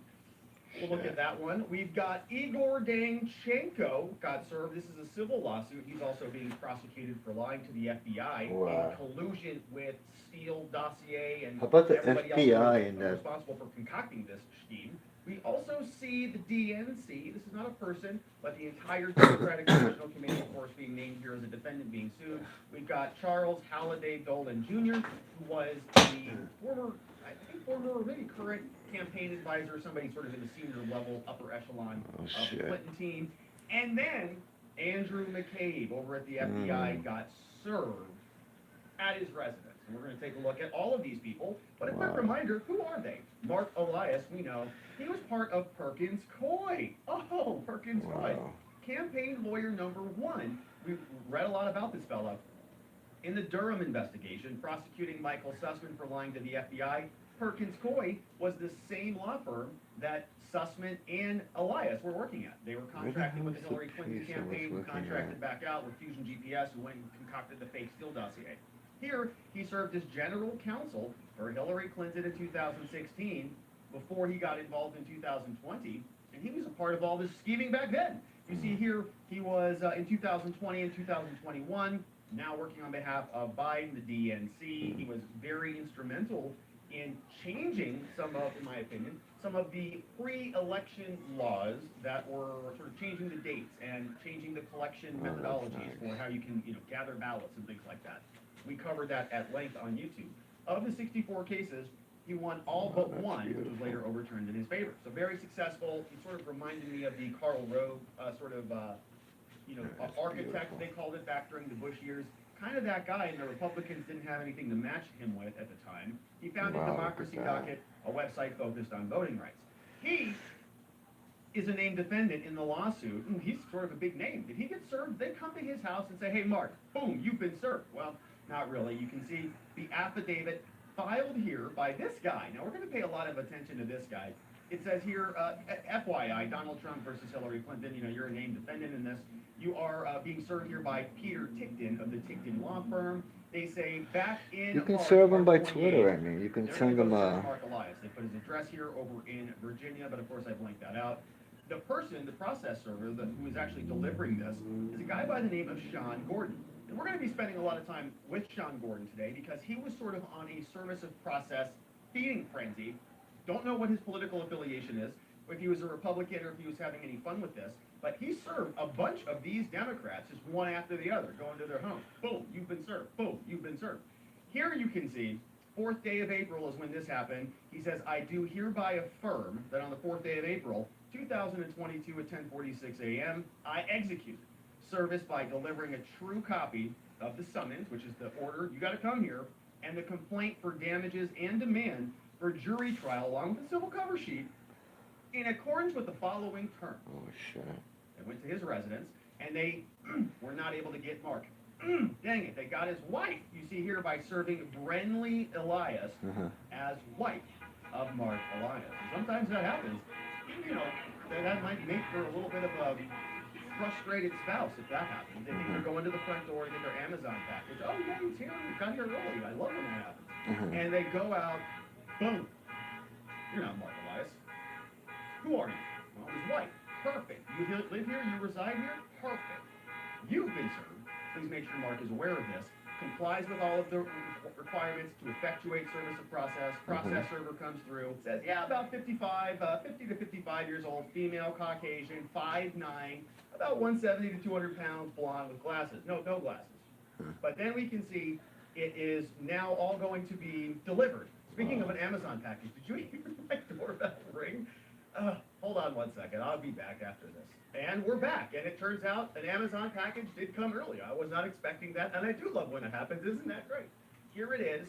What a surprise. Amazon arrived early. Love it. All right. So the same thing. I'm glad that wasn't a process server, because if that was, I would have been very irritated about it. But you can imagine Mark Elias's wife probably went through something very similar to that and then recognized that process server. So she got served on behalf of Mark. They're going to have a difficult conversation, I'm sure. Why am I getting served with your legal documents? I'm tired of this stuff, Mark. So we'll see what happens with them. We know that this also happened with Debbie Wasserman Schultz, and this woman has been around for a long time. She's currently House of Representatives They served it too? over there in Florida.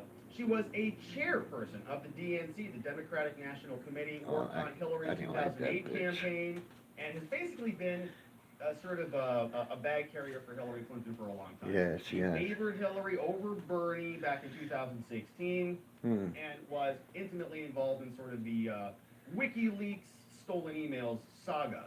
Named in here and served. You can see what happened over here. We're back in Florida, so we're not going to hear from John Gordon. He's over there in the DC area. But this, we can see, got completed on April 4th. They're not going to fuck with him again. Not Debbie. They got another spouse. Look at this. Delivered a true copy of the summons here to Steve Schultz, who is a co-resident / husband. So presumably that's a husband. Don't know, but you know, who knows? We can see here that this person is proper service by statute, age 57, male, white, 5'6", 150 pounds, bald, no glasses. So you can see Sandra is the person who completed that service over in Florida. And so now Debbie's going to have a difficult conversation with her husband. He's going to come in here and, sweetheart, got served. I don't know what happens after that conversation. Robbie Mook is the other person who got served, and he was the former campaign manager for Hillary Clinton. Hillary Clinton's 2016 presidential campaign, a lot of videos of this gentleman floating around on the internet. After the Hillary campaign lost on election night, he's sort of distraught there, sitting at a bus stop or something, looking out into the distance. But he's very upset about that loss, obviously. Mook worked on state campaigns. He was a campaign manager for Terry McAuliffe, so did that one work out well? Yeah, I think he got elected back then. Then in the wake of the 2016 election, he drew criticism for his strategy. Basically, you blew it, is what the feedback was.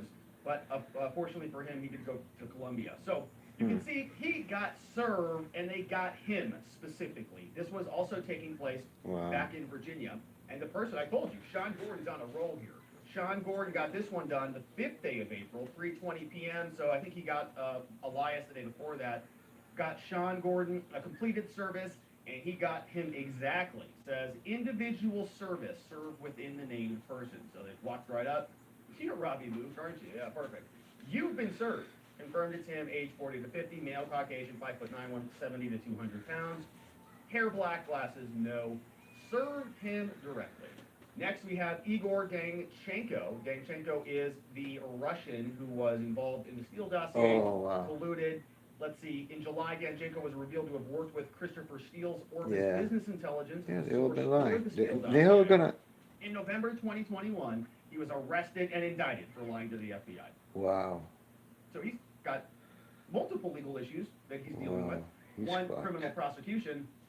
Two, Trump civil prosecution. You can see he also got served individually. They nailed him. And look who did it again.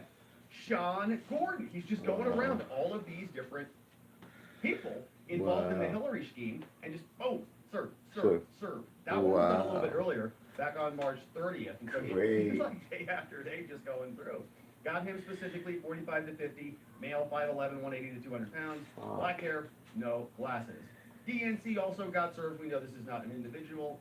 This is an Crazy. organization formed 174 years ago. Here, they say that this is just a big, bureaucracy that supports other bureaucrats, and they've been around for a while. This is a little bit different. There's no person to go serve. There's no person named Democratic National Committee sitting in a desk somewhere.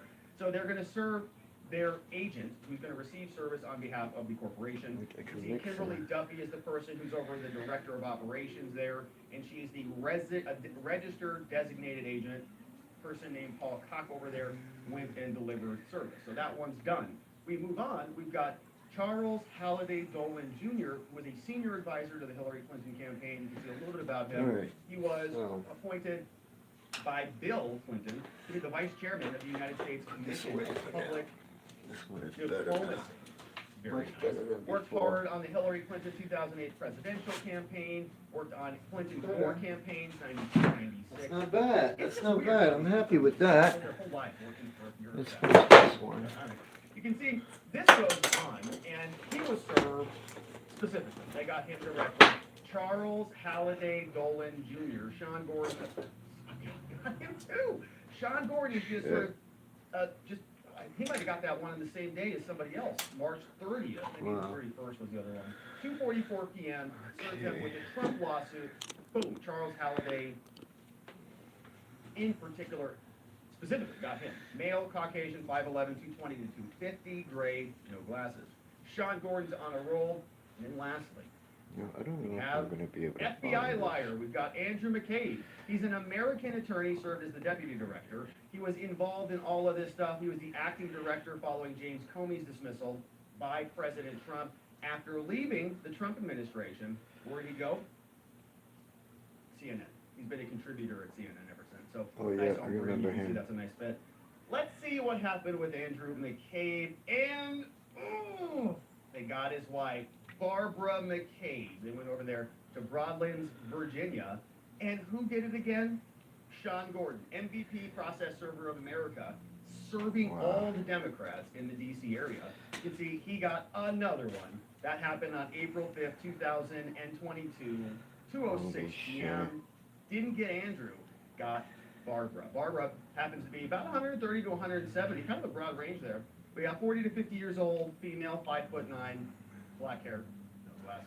So Andrew McCabe also going to have a difficult conversation. We've got Mark Elias, Debbie Wasserman Schultz, Andrew McCabe. They all thought they were free and clear of this Trump nonsense. They're like, oh, perfect. Our little scheme worked and we got away with it. And then Donald Trump comes out with this lawsuit and rips the mask off. And he's like, you thought you were going to get away from, with this, weren't you?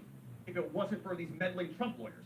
And here they are moving forward. We've got a lot more to go in this Trump lawsuit.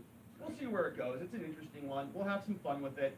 And I hope you join us as we continue to do so. I would love it if you subscribed, and let me know what you thought about this. Drop the comment down below. Let me know if you like this case. Want to keep covering it? I think so. It's going to be fun. I think Trump's having fun with this one. So we can too. And I hope you join us. I look forward to seeing you on the next one.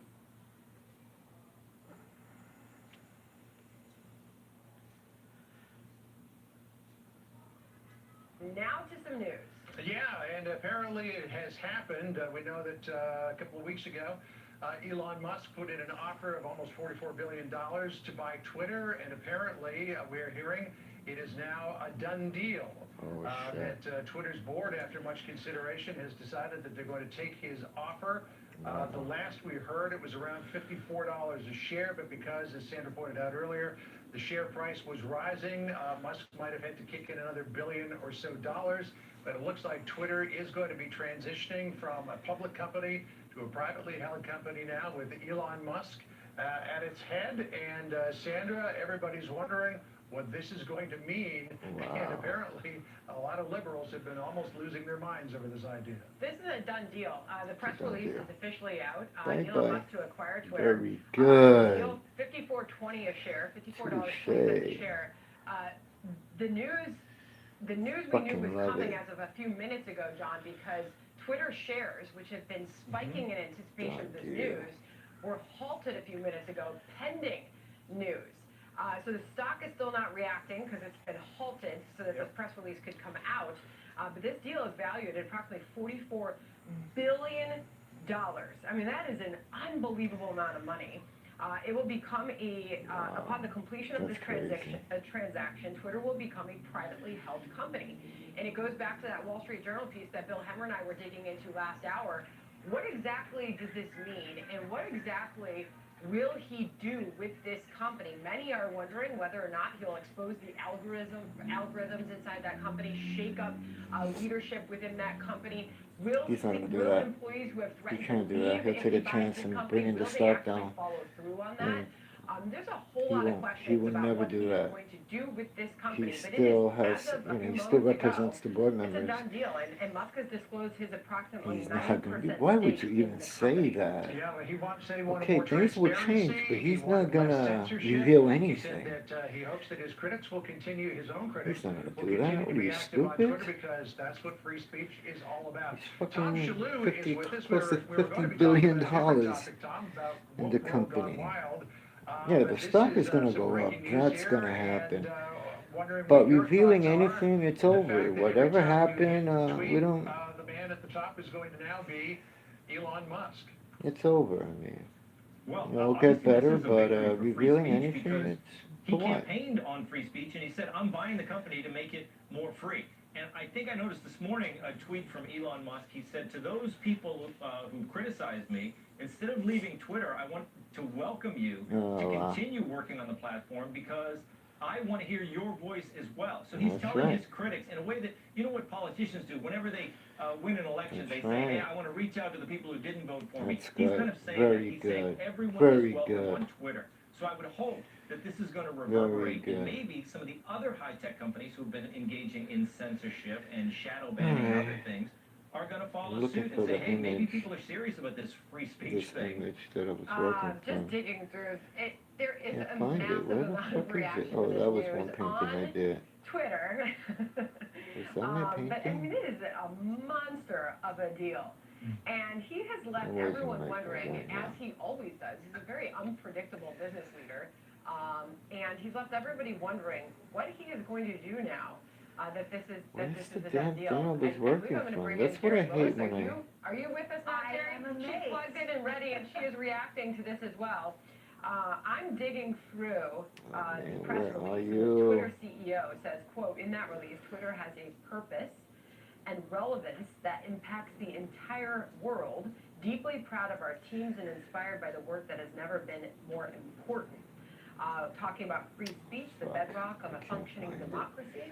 Says Alright, Elon so Musk it's in this not release. there. Twitter's the Okay, digital maybe it's town in my square where matters vital drive. to the future of humanity are debated, and that is for sure. That's happening in this moment about this deal.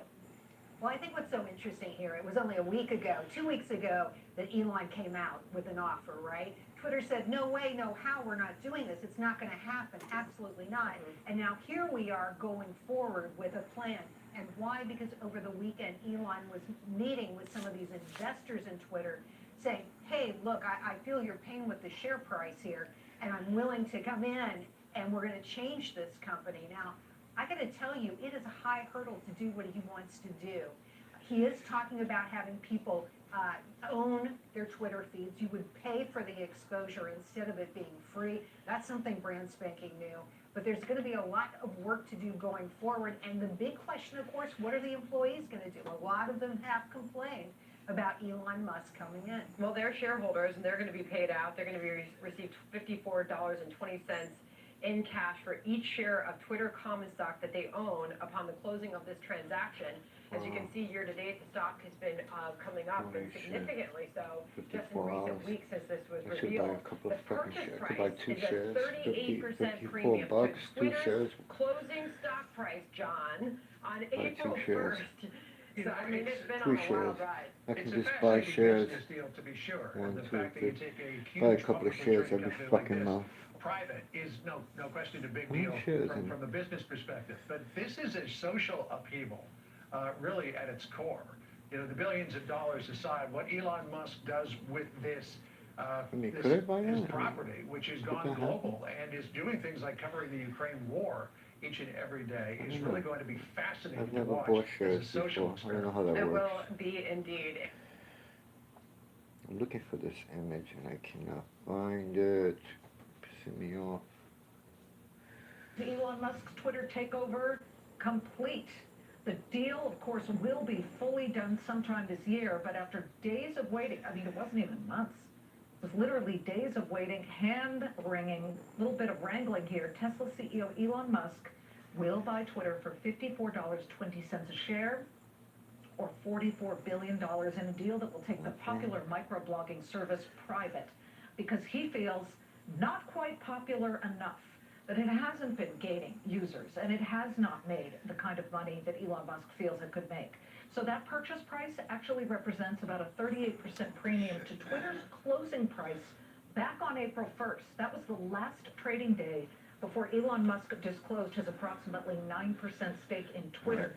So here's what we know. He's secured about $25.5 billion of fully committed debt and margin loan financing. And then he is providing an approximately $21 billion in equity Okay, commitment. let's just go for it. So, Charlie, as I mentioned, Let me get just the landed. oil. He's been following the Twitter story from the start, joins us now with new details. No breakup fee that I can see. Are you seeing anything here, Charlie? No, and this follows the script that I told you 2 weeks ago when the rubber started to the road. Twitter has been, and I've covered it, has been shopping itself relentlessly for 10 years since it became public, or 9 years ago when it became public. It has failed to find a buyer. Everybody thinks that the most likely to say market profitable. I don't think it's profitable. It's certainly actually it's a horrendous buyout candidate for private equity. All those things that happen about private equity, putting equity into this. What was it, Rio Bravo? Remember that one? Not nowhere to be found because they weren't going to do it. That is, I think, a false rumor when that happened. Because this makes no sense from a private equity standpoint. The only legitimate buyer for Twitter based on financial metrics, based on the fact that everybody passed, is a crazy billionaire, to be honest with you. Some guy that wants to take a leap and make it private. Fix its manifold problems, everything from silencing conservative critics to make it a more user-friendly, get rid of the bots and the trolls, all that stuff. The only way you can really do that and take some chances is as a private company. The best person poised to do that is a Warren Buffett or an Elon Musk. It isn't Buffett's cup of tea, as you know, but it is Musk. And, here's why I think, I'm reading breathless headlines this morning in the Wall Street Journal that, in a major 180, there was no major 180 here. The board of directors sat down, and Twitter, and their bankers at Goldman Sachs. But they did have a poison pill that they put into effect, Charlie. I mean, they didn't like the initial deal. I don't care. I don't care. They were doing that just to try to get him to up the bid. But here's the bottom line. And by maybe out of the goodness of Warren Buffett's heart, he might, because they don't like Elon, that he might, a lefty like Warren would jump in. So here's what happened. I think They all sat down, J.P. Morgan, Goldman Sachs, Twitter board, and they looked at their directors and officers' insurance policies, and they said, you know what? If we say no to this guy, we're going to be sued in Kingdom Come. Jamie Dimon and David Solomon, the J.P. Morgan CEOs respectively, and Goldman Sachs respectively, would have to explain to their major clients why they walked And the away stock is going to go down. from premium And on the deal. stock will Well, go down. They couldn't say, by the way, I mean, it's been traded at 77 last year. it was going to go down. Jerome Powell was just fueling the market with money. And that's a cheap money, that was a fake Hey, number. Charlie, so the What they- stock is what they had to- halted. What they had to, let me finish, what they had to do is justified saying no to the premium he offered and the fact that there was never going to be another bidder. And they were smart, they were going to be like crazy. Okay, so right now, Twitter is still halted, so we're gonna keep the bug up. What we've done is we put the bug on the lower right-hand side, so it is halted at 5163. Interesting to see where it will go. Let us look at Tesla if you can. Interestingly, Tesla, the company that really many Tesla share It's going up. holders would really feel needs his 100% attention, is falling. Oh, 2% shit, it's falling? right now. Let's see, it opened at 979, so it's above that at the moment. Yeah, but Today it Tesla. had been, hold on. Today it had been as high as $1,008. It's at $983 But remember, right but now. that doesn't tell the full story. Tesla had a really good quarter. Yeah. Stock went up. This was a perfect time for him to do this. Here's something else that people forget. Tesla is clearly overvalued by any normal metric. All right, if you're Elon Musk, what better way to start putting your overvalued shares to use and buy something like this? And by the way, he now becomes the most important publisher in the country right now. I know Twitter's got a lot of bots and this and that, but it's still an important medium for public discourse. Everybody's on it. Everybody that's in the sort of news-making capacity is on it. It's very efficient in terms of spreading news. He's now again, the most important publisher. He's more important than the soap firms. He's more important than Bezos at the Washington Post. He's reached another level. And, my guess is he's looking back saying, Tesla shares, when the Fed starts raising rates, they're going to go down like everybody else. Might as well just do this. That's the next stage of my career. And it's a brilliant deal, I think, And you know what? Here's the great thing about it. It's private. It's not like Disney has to go out and buy it and then justify it to its shareholders. Yeah. This is a private company. They can fix it. They can do whatever they want with it. Shareholders are finally getting paid.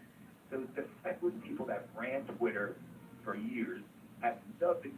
They have nothing to complain about.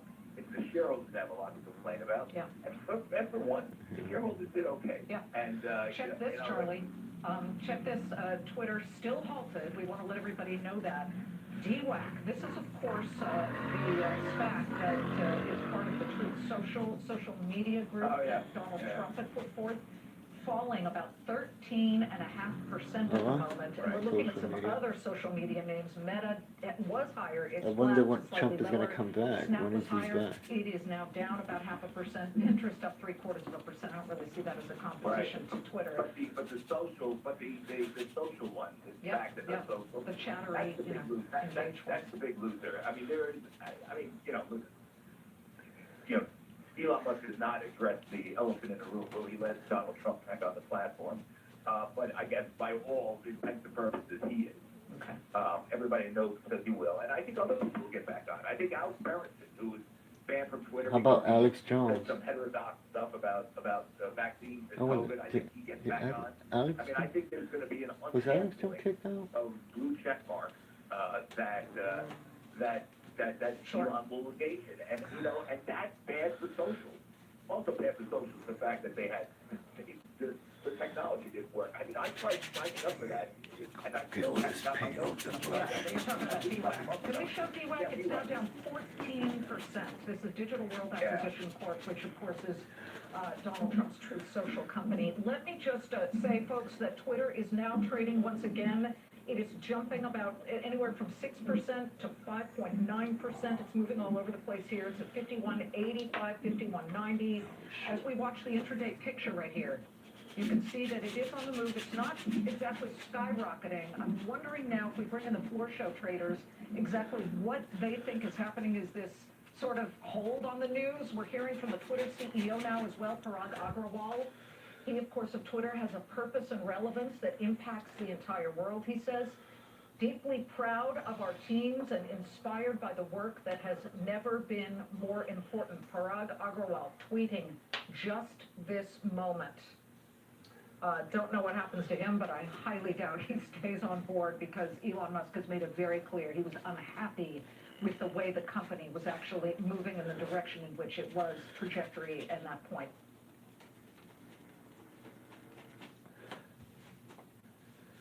Wow, that's crazy.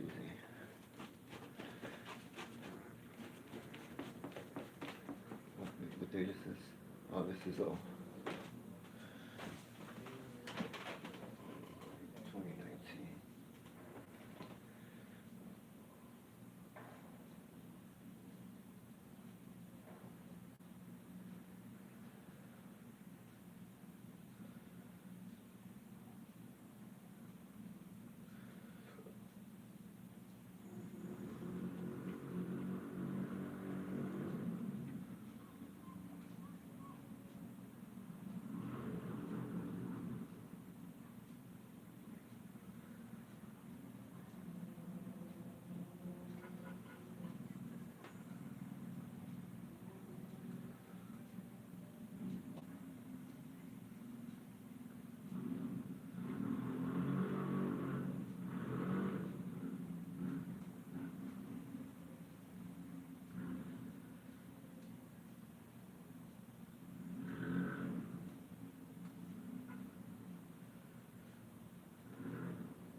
I want to start with why CNN Plus failed so badly.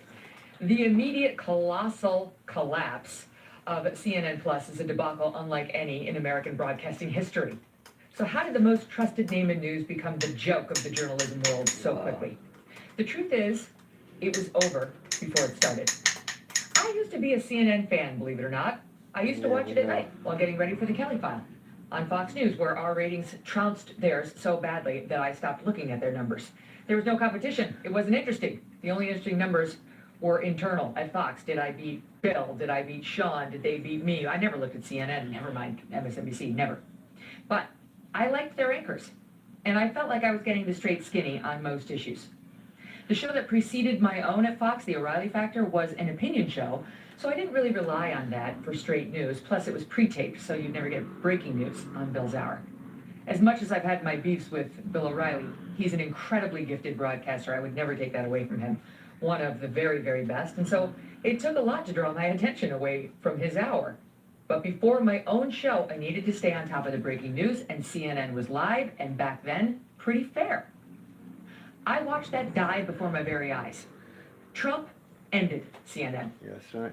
First, Jeff Zucker saw dollar signs in his eyes when he saw the Trump pressers and rallies that were entertaining, dynamic, unpredictable, and absolutely ratings gold. We decided on my own show not to take those rallies, even though we would have benefited from the ratings too, but we won without them.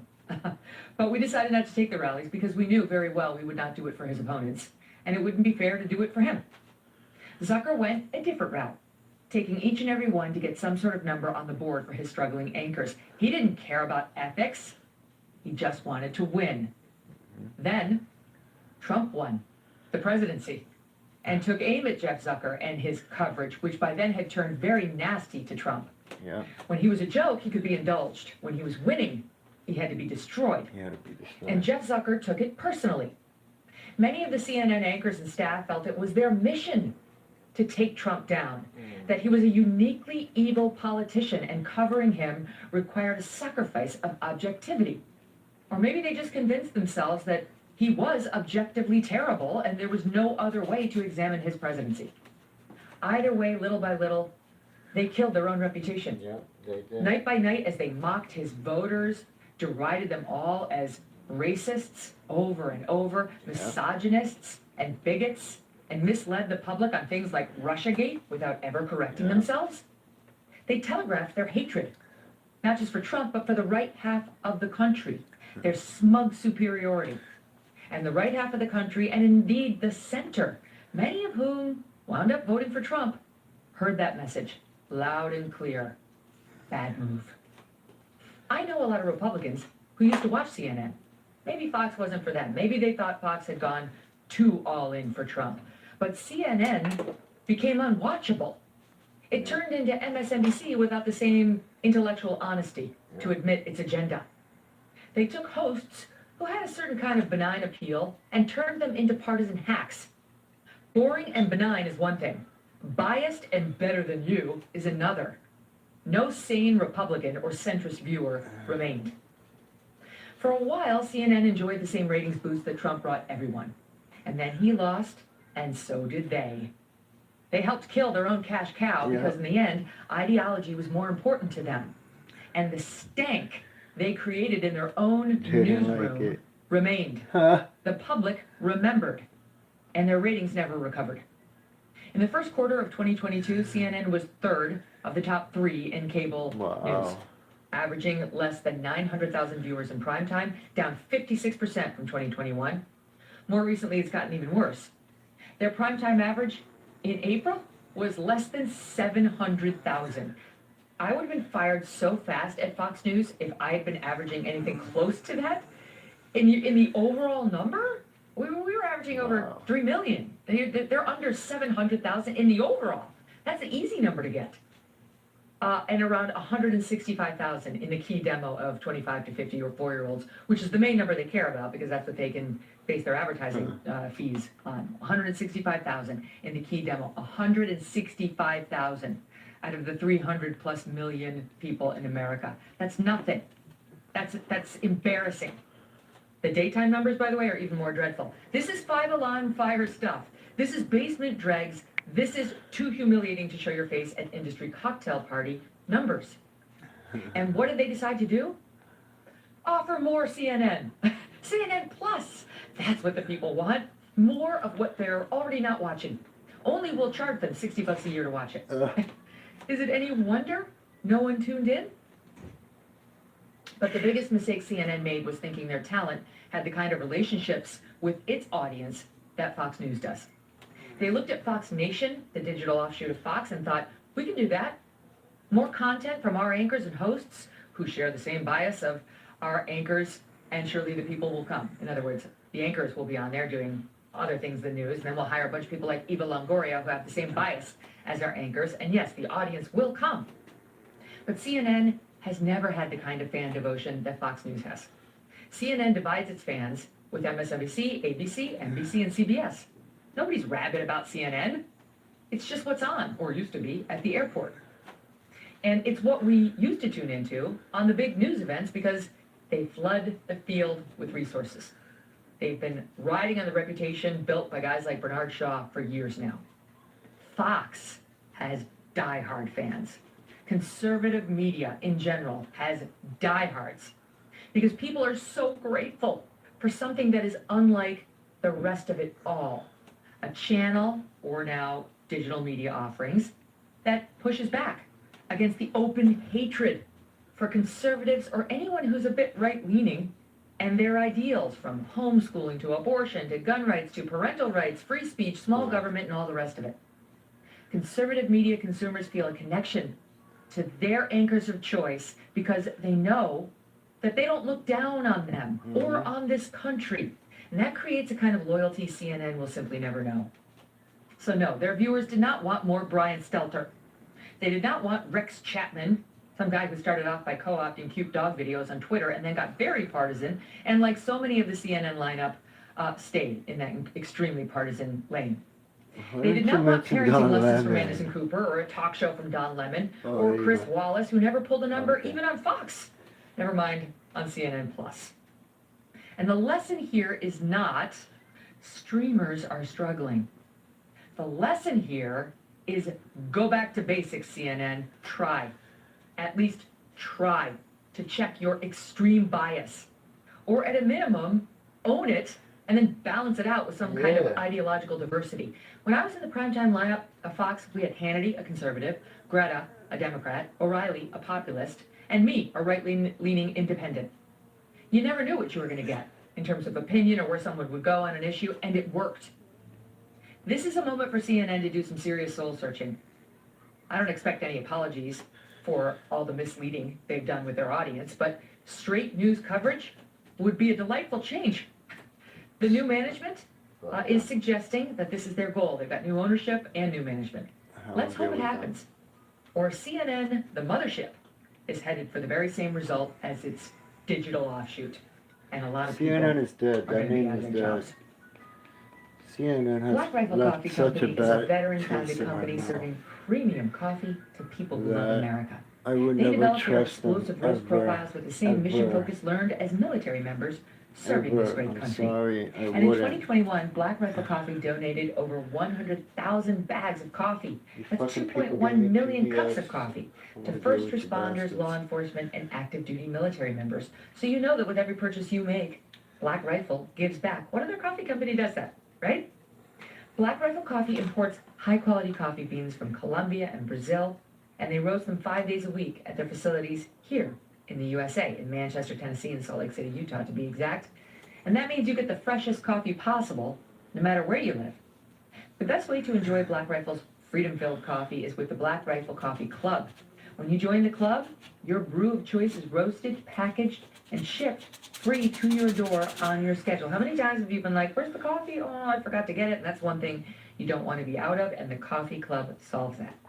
You buy it at blackriflecoffee.com. Use the code MK at checkout for 20% off your purchase and your first Coffee Club order. That's blackriflecoffee.com/MK. Black Rifle Coffee, America's coffee. Hey, thanks so much for watching. If you like what you just saw, hit the subscribe button for more clips and full episodes.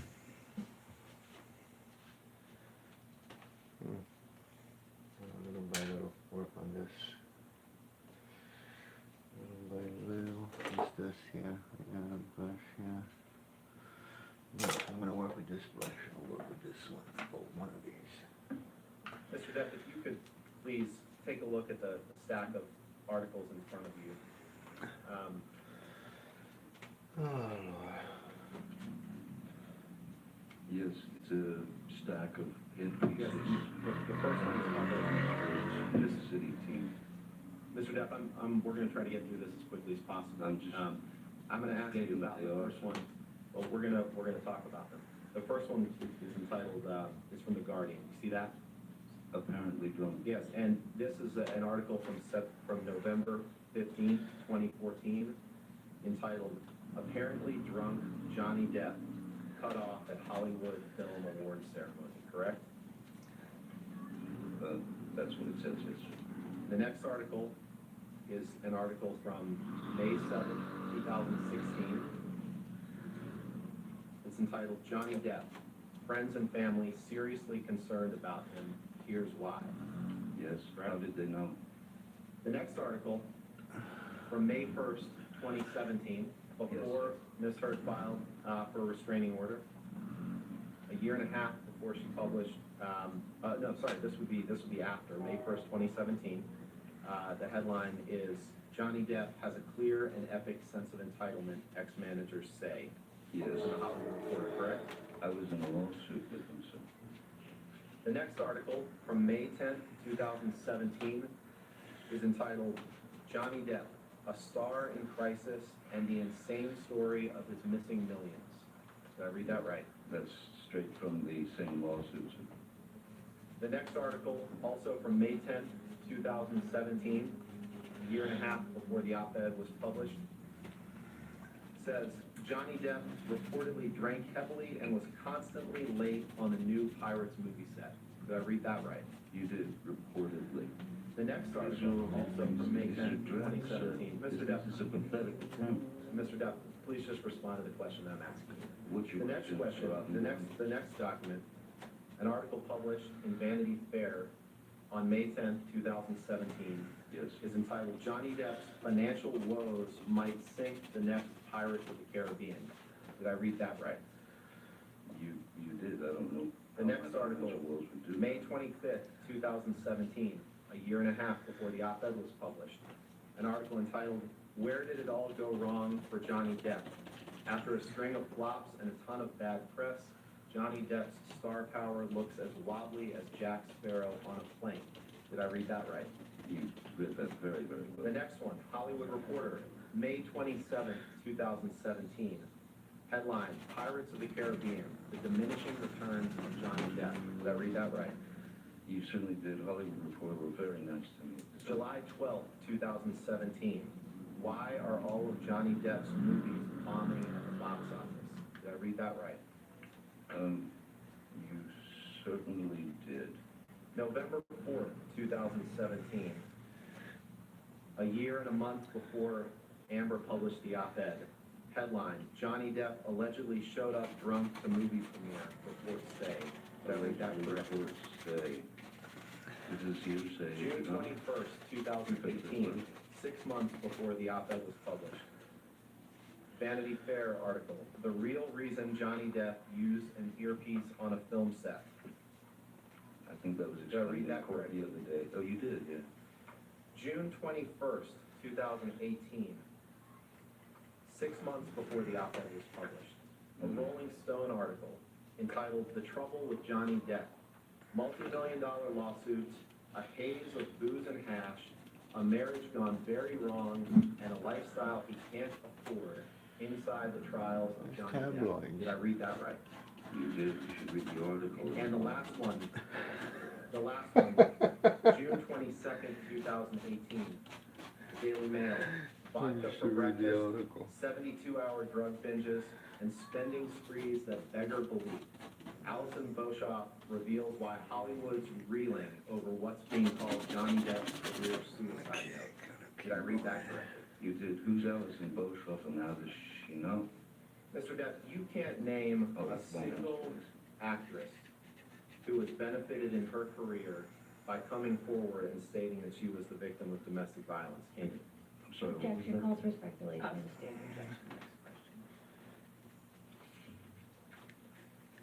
When Amber made abuse accusations against you in May 2016, fair to say it got a lot of press attention, right? Objection calls for speculation. I'll sustain the objection. When Amber made abuse accusations against you in May 2016, you became aware that it got a lot of press attention, correct? Very quickly, I became aware. And she became associated with those abuse accusations that she made against you in May 2016, correct? To your knowledge. Objection calls for speculation. I'll sustain the objection. Next question. You became associated with those domestic abuse accusations that she made against you, correct? I think that's clear. And you understood that she became associated with those same accusations that she made, correct? You testified to that. Well, she had a choice, I didn't. And you talked about the immediate impact that those accusations on May 27th, 2016 allegedly had on your career, correct?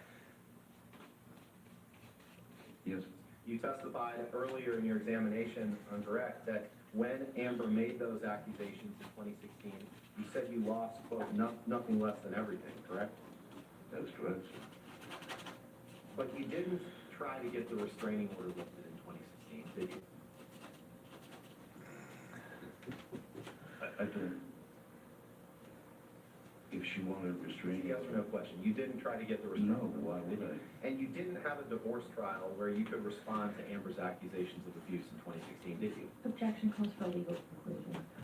I'm asking if you had a trial. That's a fact. I'll allow. You didn't have a divorce trial where you could respond to Amber's accusations of abuse, did you? No, there were no charges pressed against. You chose not to. The beliefs that I had done, didn't mention.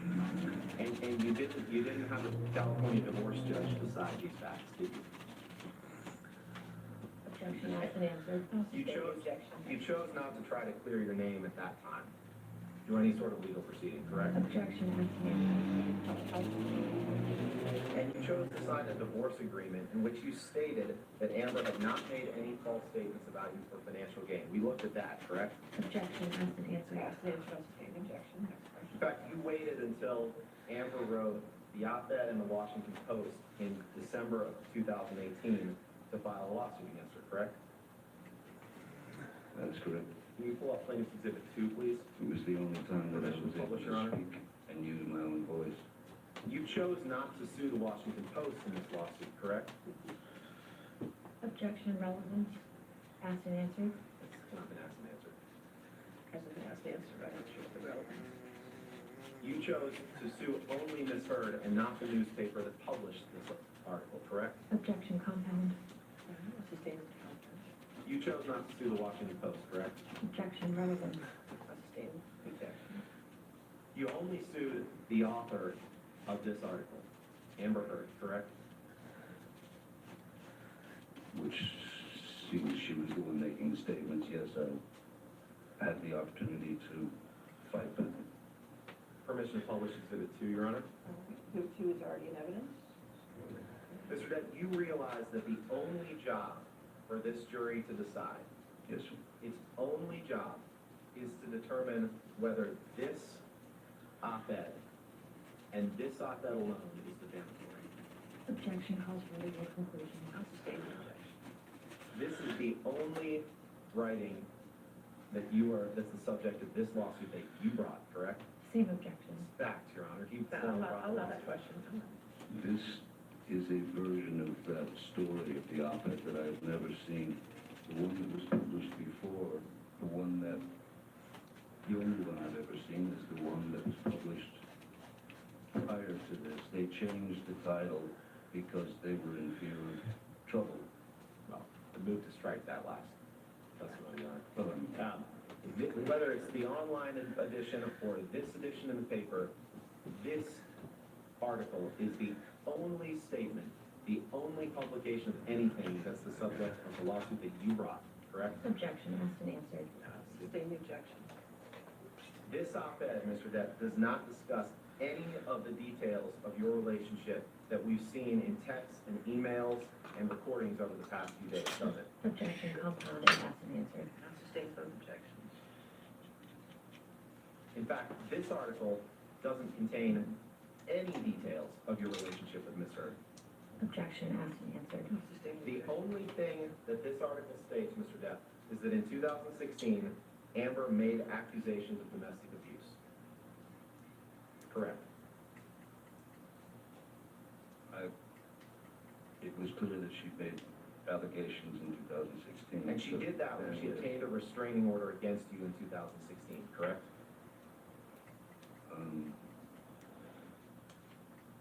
Yes. And even if you disagree with the accusations that she made against you in May 2016, it is a true fact that she did make those accusations in 2016 and got a restraining order against you, correct? Objection compound, asked and answered. Sustain the objections. Next question.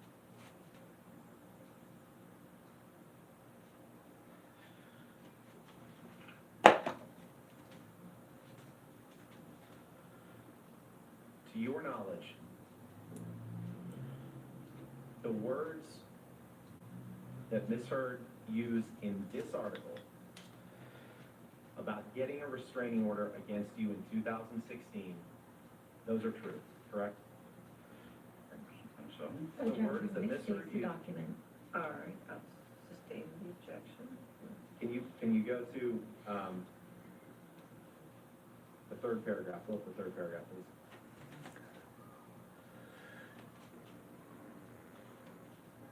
The statement that then 2 years ago, Ms. Heard became a public figure representing domestic abuse. That is true, isn't it? I'm not sure what we're looking at. Objection. Oh, I see. Calls for legal conclusion. I'll sustain the objection. I'll sustain the objection. And in 2016, for the first time publicly, Ms. Heard accused you of domestic abuse, correct? In 2016? Yes. That's correct. No further questions. Ladies and gentlemen, we're going to go ahead and take our morning recess for 15 minutes. Do not do any outside research and do not talk to anybody about the case, okay? We'll come back in 15 minutes.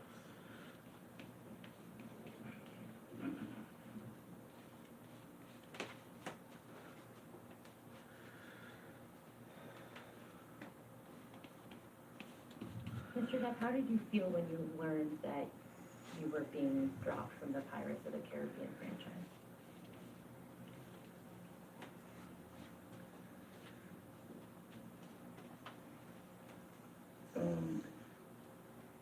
Well, it was the Pirates of the Caribbean franchise.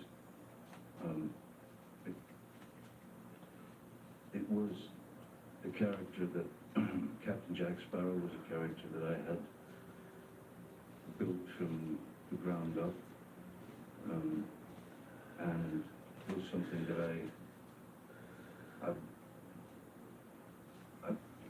of course put a lot of as you do with all characters, but you put a lot of yourself into the characters, so, and also having worked on these films with these people and having added much of myself, much of my own rewriting of the dialogue and scenes and the jokes and whatever they are. I didn't quite understand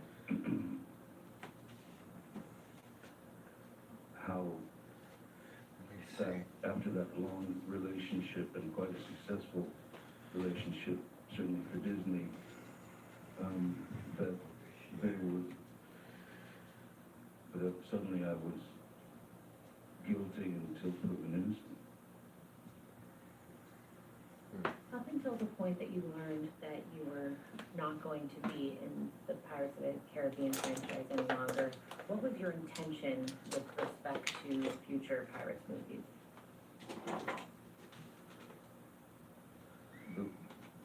The last thing that I knew from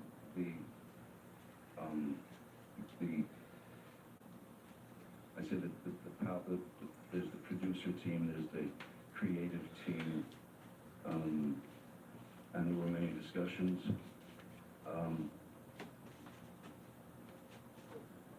I, in fact, had been approached to take part in writing Pirates 6. Mr. Depp, what was your intention with respect to future Pirates movies? Be careful with Aside that from what you've been statement. asked to do? My feeling was that these characters should be able to have their proper goodbye, as it were. A franchise can only last for so long.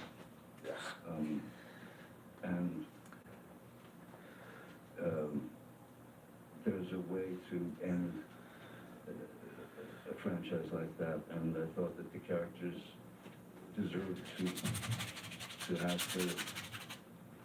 their way out of to end the franchise on a very good note. I planned on continuing until it was time to stop. Mr. Depp, last week, Mr. Rottenborn asked you about a quote where you said you wouldn't come back to the Pirates franchise for $300 million and 1 million alpacas. Do you remember that? I do.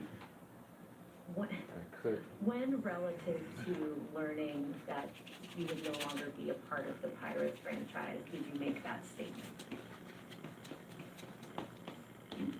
I think long before I made the statement, there was a very deep and distinct sense of having been betrayed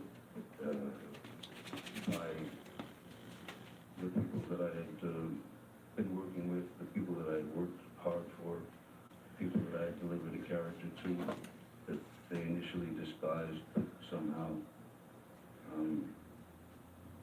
even I stuck to my guns with the character and it seemed to work. So. Do you recall when specifically you made that statement about the $300 million and the 100 alpacas? Objection,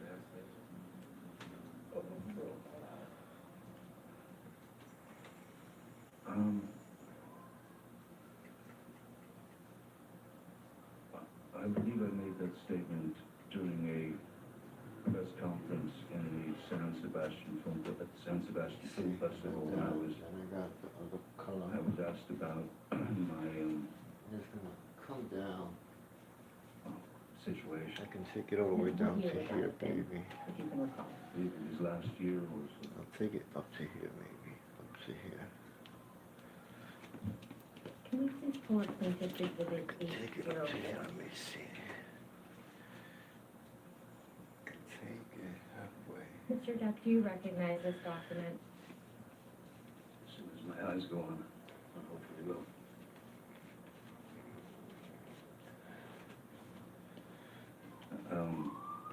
Starman and Brothers, yes. 4 and 5, yes.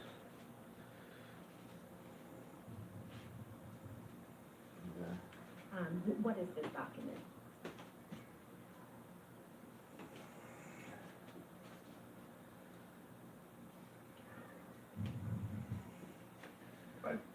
Don't quite know, I'd have to read it to get some understanding of it. Could we scroll through so Mr. Depp can look at the rest of this document?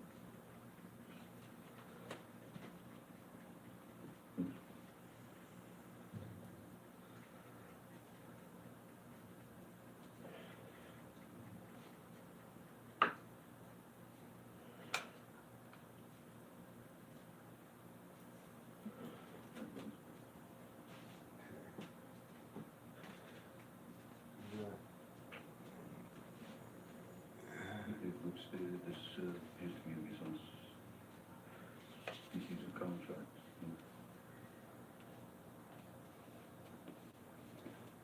Is this a contract that you entered into? Your Honor, I have asked that plaintiff exhibit case 104 be moved into evidence and published. Please, I'll send this to the direct vote. I'll overrule that.